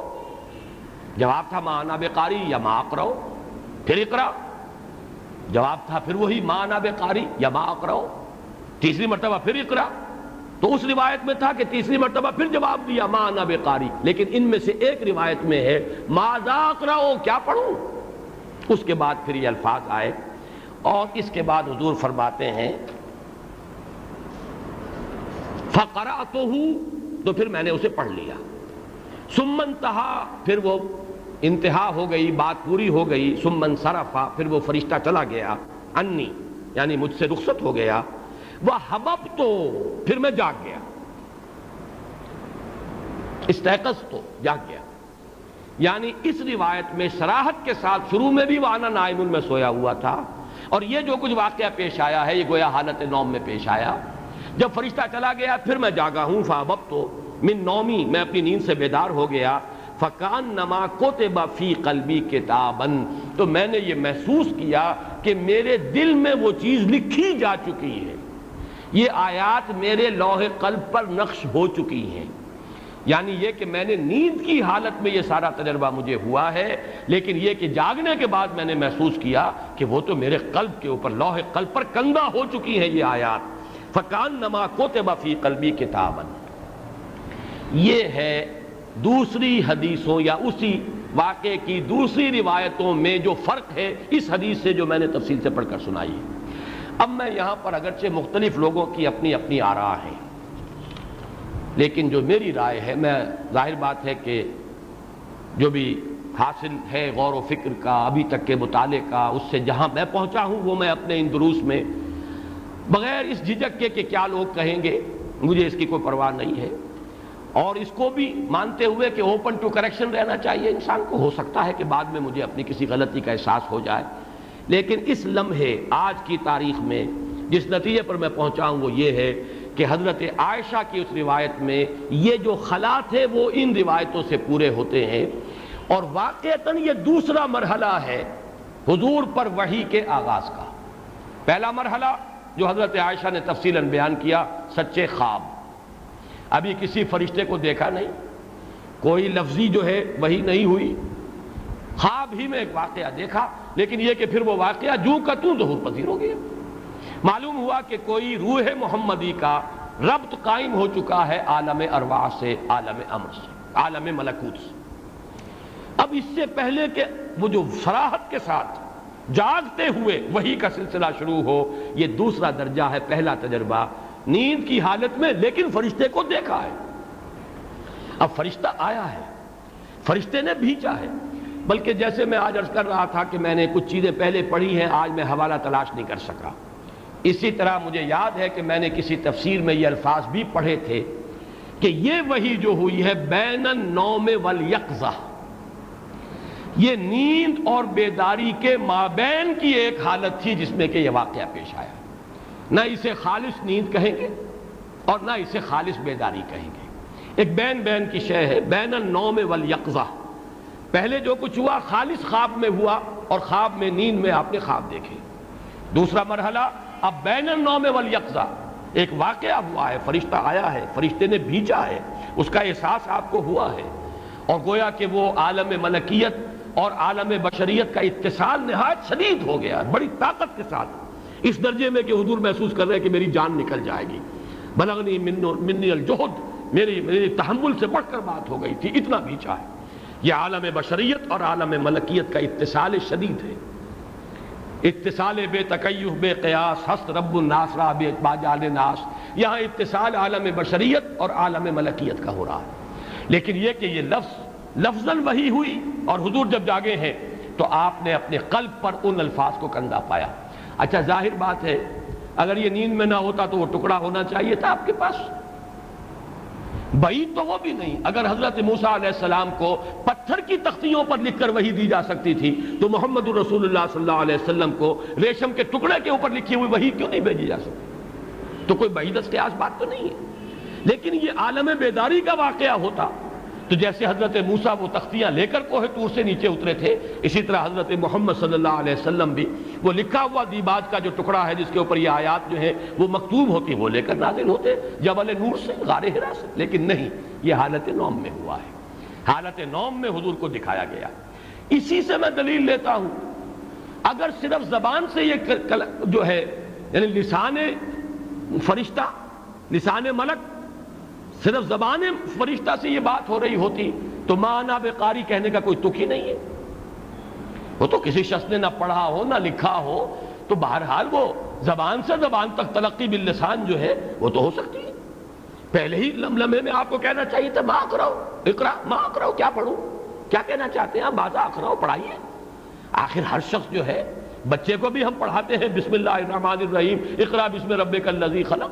یہ 4 سال 4 ماہ 4 دن ہمارے ہاں یہ رواج تھا، میں نے چھوڑ دیا ہے یہ رواج کیونکہ اس کے لیے کوئی سند مجھے نہیں ملی، لیکن بسم اللہ کی تقریب ہمارے ہاں ہوا کرتی تھی۔ بچہ یا بچی 4 سال 4 ماہ 4 دن کا ہو گیا یا ہو گئی تو اب تقریب بسم اللہ ہوتی تھی، اور یہ ہم سنا پڑھاتے تھے بسم اللہ الرحمن الرحیم اقرأ بسم ربک الذی خلق۔ 4 سال کا بچہ بھی پڑھتا ہے۔ اس اعتبار سے ما انا بقاری یا ما اقرأ کہنے کا واقعہ یہ ہے کہ محل بنتا ہی اس صورت میں ہے جبکہ کوئی شے لکھی ہوئی آپ کے سامنے آئی ہو، اس پر آپ کہہ سکتے تھے ما انا بقاری، میں تو پڑھا ہوا نہیں ہوں، میں نے دنیاوی اعتبار سے پڑھنا لکھنا نہیں سیکھا ہے، ما اقرأ میں نہیں پڑھ سکتا اس لیے کہ میں نے یہ تعلیم حاصل نہیں کی ہے۔ تو اس سے میں سمجھتا ہوں کہ ان دونوں روایات میں جو یہ باتیں آئی ہیں یہ خلا کو پر کر رہی ہیں کہ جو حضرت عائشہ صدیقہ رضی اللہ تعالی عنہ سے جو روایت حضرت عروہ ابن زبیر سے ہمیں ملی ہے مفصل، اس کے اندر کچھ خلا ہے، ان خلاؤں کو پر کر رہی ہے یہ روایت جو حضرت عائشہ ہی سے ان کے دوسرے بھانجے حضرت عبداللہ ابن زبیر، یا یہ کہ حضرت وہب ابن کیسان حضرت عبید سے جو روایت کر رہے ہیں، تو معلوم یہ ہوا کہ یہ دونوں روایات جو ہیں متصل ہیں، جڑ جاتی ہیں۔ یہ واقعہ بین النوم والیقظہ ہوا ہے۔ آپ ایک شے حضرت جبرائیل ایک لکھی ہوئی چیز لے کر آئے، ایک دلیل میں اور بیان کر دوں۔ حضور نے اپنے سر کی آنکھوں سے حضرت جبرائیل کو صرف 2 مرتبہ دیکھا ہے۔ یہ سورۃ النجم کے درس میں بھی وضاحت سے میں بیان کر چکا تھا، سورۃ التکویر میں بھی، اور قرآن میں ہے وَلَقَدْ رَآهُ بِالْأُفُقِ الْمُبِينِ، حضرت جبرائیل کو دیکھا افق مبین پر، یہ سورۃ التکویر میں ہے۔ سورۃ النجم میں وَلَقَدْ رَآهُ نَزْلَةً أُخْرَى عِنْدَ سِدْرَةِ الْمُنْتَهَى، ایک مرتبہ اور دیکھا ہے محمد نے جبرائیل کو، اور وہ ہے سدرۃ المنتہا کے پاس صلی اللہ علیہ وسلم وعلیہ الصلوۃ والسلام، وہ ہے سدرۃ المنتہا، واقعہ معراج کے ضمن میں۔ تو اصل ملکی شکل میں حضرت جبرائیل اگر انسانی صورت میں آتے تھے جیسے کہ حدیث جبرائیل میں ہے، وہ معاملہ علیحدہ ہے۔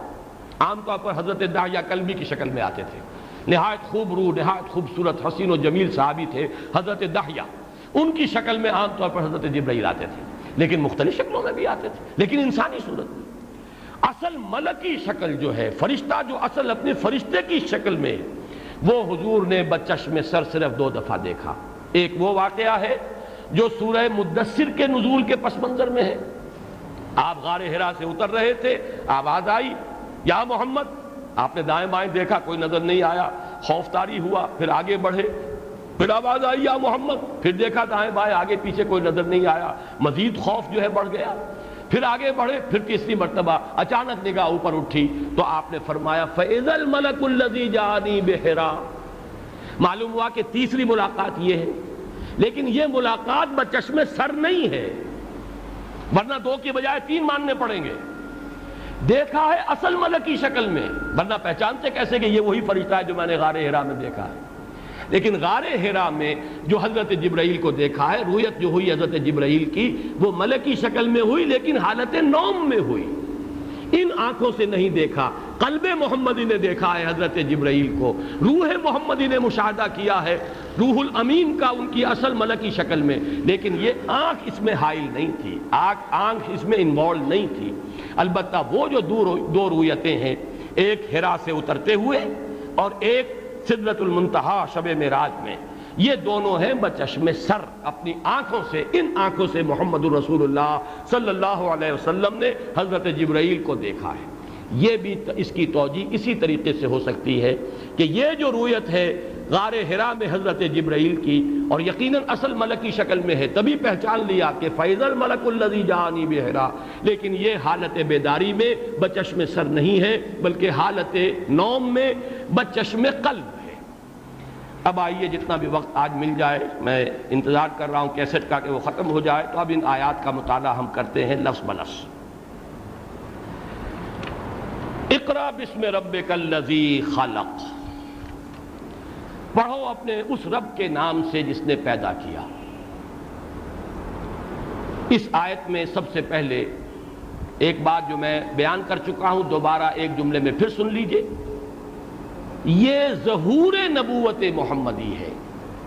2 الفاظ نوٹ کر لیجئے، یہ آغاز نبوت محمدی نہیں ہے. آغاز تو آپ کہہ ہی نہیں سکتے، اس لیے کہ وہ تو حدیث میں نے بارہا سنائی ہے. جب آپ سے پوچھا گیا متى وجبت لک النبوۃ یا رسول اللہ، آپ کو اے اللہ کے رسول نبوت کب ملی؟ تو عالم ارواح میں بھی آپ نبی تھے. والآدم بین الماء والطین غالباً، جبکہ ابھی آدم کا حیولہ ہی تیار ہو رہا تھا، ابھی جسد انسانی کا جو ہے وجود پورا نہیں ہوا تھا، تب بھی میں نبی تھا. اس لیے نبوت کے ساتھ آغاز کا لفظ استعمال کبھی نہ کیجئے. ظہور نبوت ہے، نبوت ظاہر ہوئی ہے. نمبر 2، رسالت کا لفظ یہاں نہ لائیے، یہاں سے رسالت شروع نہیں ہو رہی. رسالت کا آغاز ہوگا جبکہ سورہ مدثر کی آیات نازل ہوں گی، یا ایھا المدثر قم فانذر وربک فکبر. لہذا یہ جملہ دوبارہ نوٹ کر لیں، ان آیات سے نبی اکرم صلی اللہ علیہ وسلم کی نبوت کا ظہور ہوا. اقرا، اقرا کے لفظی طور پر 2 ترجمے ہو سکتے ہیں، پڑھو بھی اور پڑھ کر سناؤ بھی. مولانا اصلاحی صاحب نے دوسرا ترجمہ کیا ہے، لیکن یہ ہے کہ تقریباً اجماع ہے مفسرین کا کہ اس سے مراد دوسروں کو سنانا نہیں، اس لیے کہ ابھی رسالت کا آغاز ہی نہیں ہوا، تبلیغ کا حکم نہیں ہے. اقرا، پڑھو، یہ خود محمد الرسول اللہ کو حکم ہو رہا ہے پڑھنے کا. اور یہ 5 آیتیں بیان کر رہی ہیں کہ ان میں در حقیقت دل جوئی بھی ہے، حوصلہ افزائی بھی ہے. پڑھو، تمہارا رب بڑا اکرم ہے، بڑا فیاض ہے، بڑا کریم ہے، مشکل نہیں ہے، معاملے کو ثقیل نہ سمجھو، اللہ کی مدد شامل حال ہوگی. پڑھو. اقرا وربک الاکرم الذی علم بالقلم علم الانسان ما لم یعلم. یہ آیات اس اعتبار سے بڑی ممتاز ہیں، 2 مرتبہ حکم اقرا اور 2 مرتبہ اللہ کی شان علم. الذی علم بالقلم علم الانسان ما لم یعلم. معلوم ہوا کہ یہاں سارا کا سارا معاملہ جو ہے تعلیم ہے اور پڑھنا ہے محمد الرسول اللہ صلی اللہ علیہ وسلم کا. مزید ایک بات میں بعد میں عرض کروں گا. تیسری بحث اس میں یہ ہے کہ یہ بات جو ہے اقرا بسم ربک الذی خلق، یہ کیوں کہا گیا؟ ایک رائے یہ ہے کہ یہ بات زائدہ ہے، مراد ہے پڑھو اپنے رب کا نام. با یہاں پر معنی نہیں دے رہا، زائد ہے. جیسے ہم نے پڑھا سبح اسم ربک الاعلی، تسبیح کرو اپنے رب بلند و بالا رب کے نام کی تسبیح کرو. اسی طرح اقرا اسم ربک الذی خلق، پڑھو اپنے رب کا نام جس نے کہ پیدا کیا، یعنی نام کی مالا جپو. یہ بھی ایک رائے ہے، لیکن یہ کہ میں بھی اس کو قبول نہیں کرتا. مجھے یہ بہت سے مفسرین کی طرح میری بھی رائے اس کے حق میں نہیں. تیسری رائے یہ ہے کہ اقرا بسم ربک الذی خلق سے مراد ہے اپنے رب کے نام سے پڑھو، یعنی اس کی برکت، اس کی توفیق، اس کی تیسیر، اس کی امداد، اس کی نصرت پر بھروسہ کرتے ہوئے پڑھو. یہ ہے گویا کہ تبرک اللہ کے نام سے، برکت کا حصول. پڑھو اللہ کے نام سے. اور اسی سے گویا کہ ہمارے بہت سے فقہا نے یہ حکم نکالا ہے، استخراج کیا ہے اس حکم کا فقہی طور پر، کہ جیسے قرآن کو پڑھنے سے پہلے قرآن مجید کے ایک صریح حکم کے مطابق تعوذ ضروری ہے. فاستعذ باللہ، جب بھی قرآن پڑھنا ہو فاستعذ باللہ، تو اللہ کی پناہ میں آؤ، اللہ کی پناہ طلب کرو. تو تعوذ جو ہے قرآن مجید جب بھی پڑھا جائے اعوذ باللہ من الشیطان الرجیم، یہ پڑھنا لازم ہے. یہ قرآن مجید کی نص ہے. اسی طرح اس آیت سے بعض حضرات یہ استنباط کرتے ہیں کہ بسم اللہ پڑھنا بھی ضروری ہے، اس لیے کہ اقرا بسم ربک الذی خلق، یہاں پہ بسم رب جو ہے وہ بھی ضروری ہے کہ جب بھی قرآن کو پڑھو تو اس قرآن کو اللہ کے نام کے ساتھ پڑھو. تو گویا کہ دونوں چیزیں لازم ہو گئیں. میں نے عام طور پر دیکھا ہے، خاص طور پر عالم عرب میں وہ بڑی احتیاط کرتے ہیں. عام آدمی اپنی تقریر کے دوران بھی اگر قرآن مجید کی کوئی آیت کوٹ کرے، ہم عام طور پر اہتمام نہیں کرتے، لیکن عرب علماء کو میں نے دیکھا ہے کہ وہ درمیان میں کوئی آیت کوٹ کر رہے ہیں تب بھی اعوذ باللہ من الشیطان الرجیم ضرور کہیں گے، پھر کوئی آیت پڑھیں گے اپنی تقریر کے دوران، لیکن بسم اللہ نہیں پڑھتے. وہ گویا کہ ان کے نزدیک پہلا حکم تو لازم ہے کہ تعوذ کرو قرآن مجید کی قرأت و تلاوت سے قبل، لیکن یہ کہ بسم اللہ کے پڑھنے کے وہ لازمی نہیں سمجھتے. لیکن بعض فقہا نے اس آیت سے یہ حکم نکالا ہے کہ تعوذ بھی ضروری ہے، وہ تو اس سے ہے فاستعذ باللہ. اور یہ کہ اقرا بسم ربک الذی خلق سے یہ لازم آتا ہے کہ صرف اعوذ باللہ من الشیطان، اعوذ باللہ من الشیطان الرجیم جو ہے نہ پڑھا جائے، بلکہ یہ کہ ساتھ ہی بسم اللہ الرحمن الرحیم بھی پڑھا جائے۔ اب سوال پیدا ہوتا ہے کہ اقرا کا کیا مراد ہے، کیا پڑھو؟ ابن اسحاق اور طبری کی روایت سے میں بیان کر چکا ہوں کہ ان کی روایت کا حاصل یہ ہے کہ جو وہ دیباج کا جو ٹکڑا تھا، دبیز ریشم کا ایک ٹکڑا، بے نمت من الدیباج، اس پر لکھی ہوئی آیات تھی، اس کو پڑھنا مراد تھا۔ لیکن جو لوگ اس کو نہیں مانتے، چونکہ وہ احادیث یہ میں عرض کر چکا ہوں کہ وہ سند کے اعتبار سے اتنی قوی نہیں ہے، روایتیں طبری کی ہوں یا ابن اسحاق کی ہوں، جتنی قوی روایت جو مسلم اور بخاری کی ہے، بہت سے حضرات اسے تسلیم نہیں کرتے، بہت سے لوگ نہیں مانتے کہ یہ حالت نیند میں ہوا ہے، حالت نوم میں ہوا یا کوئی لکھی ہوئی چیز آئی تھی۔ میں اپنی رائے عرض کر چکا ہوں، میں تسلیم کرتا ہوں، اور میرے نزدیک ان دونوں روایات نے اس پہلی روایت میں جو خلا تھے ان کو پر کر دیا ہے، وہ ایک دوسرے میں فٹ ہو جاتی ہے پورے طور پر اور بات مکمل ہو جاتی ہے۔ لیکن یہ ہے کہ جن لوگوں کو وہ چیزیں تسلیم نہیں ہیں کہ کوئی لکھی ہوئی شے تھی، ان کی رائے یہ ہے کہ اس سے مراد ہے کہ پڑھو مطلقاً قرآن، گویا کہ اس میں یہ چیز امپلائڈ تھی کہ اے محمد اب قرآن کا نزول پے بپے ہوگا، تو آپ جب بھی قرآن نازل ہو اللہ کا نام لے کر اس کی تلاوت کیجیے گا۔ اقرا بسم ربک الذی خلق، یعنی اقرا القرآن بسم ربک الذی خلق، اے نبی پڑھیے گا قرآن کو اپنے اس رب کے نام سے کہ جس نے پیدا فرمایا۔ ایک تیسری رائے اور ہے، میرا اپنا ذاتی رجحان اس کی طرف ہے، اس کے لیے بھی بعض روایات ہیں لیکن وہ بہت ثقہ نہیں ہے، بہت قابل اعتماد نہیں ہے۔ اس کے ضمن میں مولانا مودودی کی ایک جو عبارت ہے وہ بھی پڑھ کر سناؤں گا۔ ایک روایت ہمیں یہ ملتی ہے کہ اس وحی کے بعد 2.5 یا 3 برس تک، بلکہ 3 برس تک حضرت اسرافیل حضور کے ساتھ رہے ہر دم ہر وقت، اور کوئی تعلیم ہے جو ہوتی رہی حضور کی جو ہم نہیں جانتے۔ یہ روایت موجود ہے۔ قرآن کی وحی لانے والے تو حضرت جبرائیل ہیں، اور اس میں تو وقفے بھی آئے ہیں، فترۃ الوحی رہی ہے، وحی کا سلسلہ جو ہے درمیان میں ٹوٹتا رہا ہے، وقفے آتے رہے، لیکن مسلسل اس کے بعد حضرت اسرافیل علیہ السلام حضور کے ساتھ رہے ہیں، اور آپ کی ایک تعلیم ہوئی ہے جو ہم نہیں جانتے۔ اب یہ وہی انداز ہے، اذ یغشی السدرۃ ما یغشی، جبکہ ڈھانپے ہوا تھا اس بیری کے درخت کو جو چیز ڈھانپے ہوئے تھی، اب تم کیا سمجھو گے کہ کیا ڈھانپے ہوئے تھی، لہذا تم اجمال ہی پر اکتفا کرو۔ یا یہ وہی بات ہے جو حضور فرماتے ہیں کہ ابھی تو عند ربی یطعمنی ویسقینی، میں تو اپنے رب کے پاس رات گزارتا ہوں، وہ مجھے کھلاتا بھی ہے پلاتا بھی ہے۔ اب ہم کیا سمجھیں گے کیا کھلاتا ہے اور کیا پلاتا ہے، کیا اطعام ہے اور کیا حضور کو کیا چیز پلاتے ہیں اللہ تعالیٰ رات کے ان گھڑیوں میں۔ لی مع اللہ وقت، میرا اللہ کے ساتھ ایک خاص وقت بھی ہوتا ہے، اب ہم کیا سمجھیں گے وہ خاص وقت اور اس کی کیفیت کیا ہے۔ اسی طرح کیا تعلیم ہوئی، کیسے تعلیم ہوئی، یہ ہماری سمجھ سے ماورا۔ لیکن یہ کہ یہ میں آپ کو سنا رہا ہوں تفہیم القرآن کے حوالے سے، لیکن یہ کہ یہاں حوالہ جو ہے وہ میں دے رہا ہوں کہ وہ جو سیرت سرور دو عالم صلی اللہ علیہ وسلم جو نعیم صدیقی صاحب نے مرتب کی ہے کتاب، اور وہ اصل میں تفہیم القرآن ہی میں مختلف جگہوں پر جو مباحث آئے ہیں انہی کو جمع کیا گیا ہے۔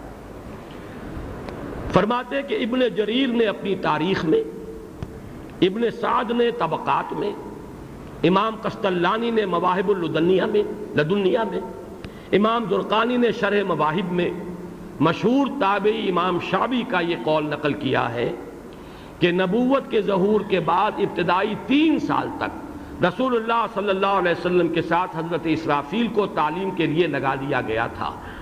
وہ وحی نہیں لاتے تھے کیونکہ وحی لانا صرف حضرت جبرائیل کا کام تھا، البتہ وہ وحی کے سوا کسی اور طریقے سے حضور کو علوم کی تعلیم دیتے تھے۔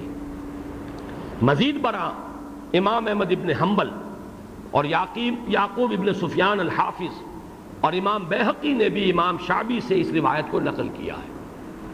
گویا کہ 6 بڑے بڑے محدثین، بڑے بڑے محققین امام شعبی کے اس قول کو تسلیم کر رہے ہیں، اگرچہ یہ کہ روایت کا سلسلہ آگے یہ جو تابعی سے یہ مرسل روایت ہے، کسی صحابی کا تذکرہ نہیں ہے کہ انہوں نے کس صحابی سے سنا، مرسل روایت ہے، تو ظاہر بات ہے کہ وہ اس درجے مستند تو نہیں ہوگی کہ اس کو تسلیم کر لیا جائے۔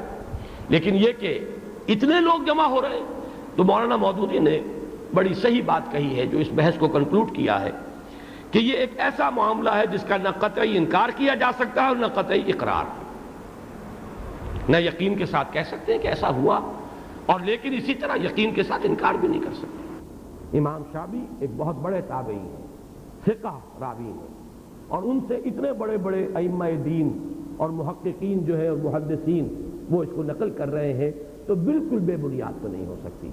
اس حوالے سے میں ایک بات کہہ رہا ہوں، یہ میری بات ہے، پسند نہ آئے تو دیوار پر دے ماریے، میں اس کو بھی تسلیم کرتا ہوں، میرا ذہن اس کو قبول کرتا، اس سے ابا نہیں کرتا۔ یقیناً محمد الرسول اللہ صلی اللہ علیہ وسلم کا جو اپنا ذاتی تفکر و اعتبار کا مرحلہ تھا، جو آپ نے غار حرا کے مراقبوں میں اور تعبد و تحنس میں طے کیا ہے، وہ تو ہے انسان کا فلسفیانہ فکر، جس پر انسان بحیثیت انسان سلیم الفطرہ سلیم العقل انسان غور کرے گا۔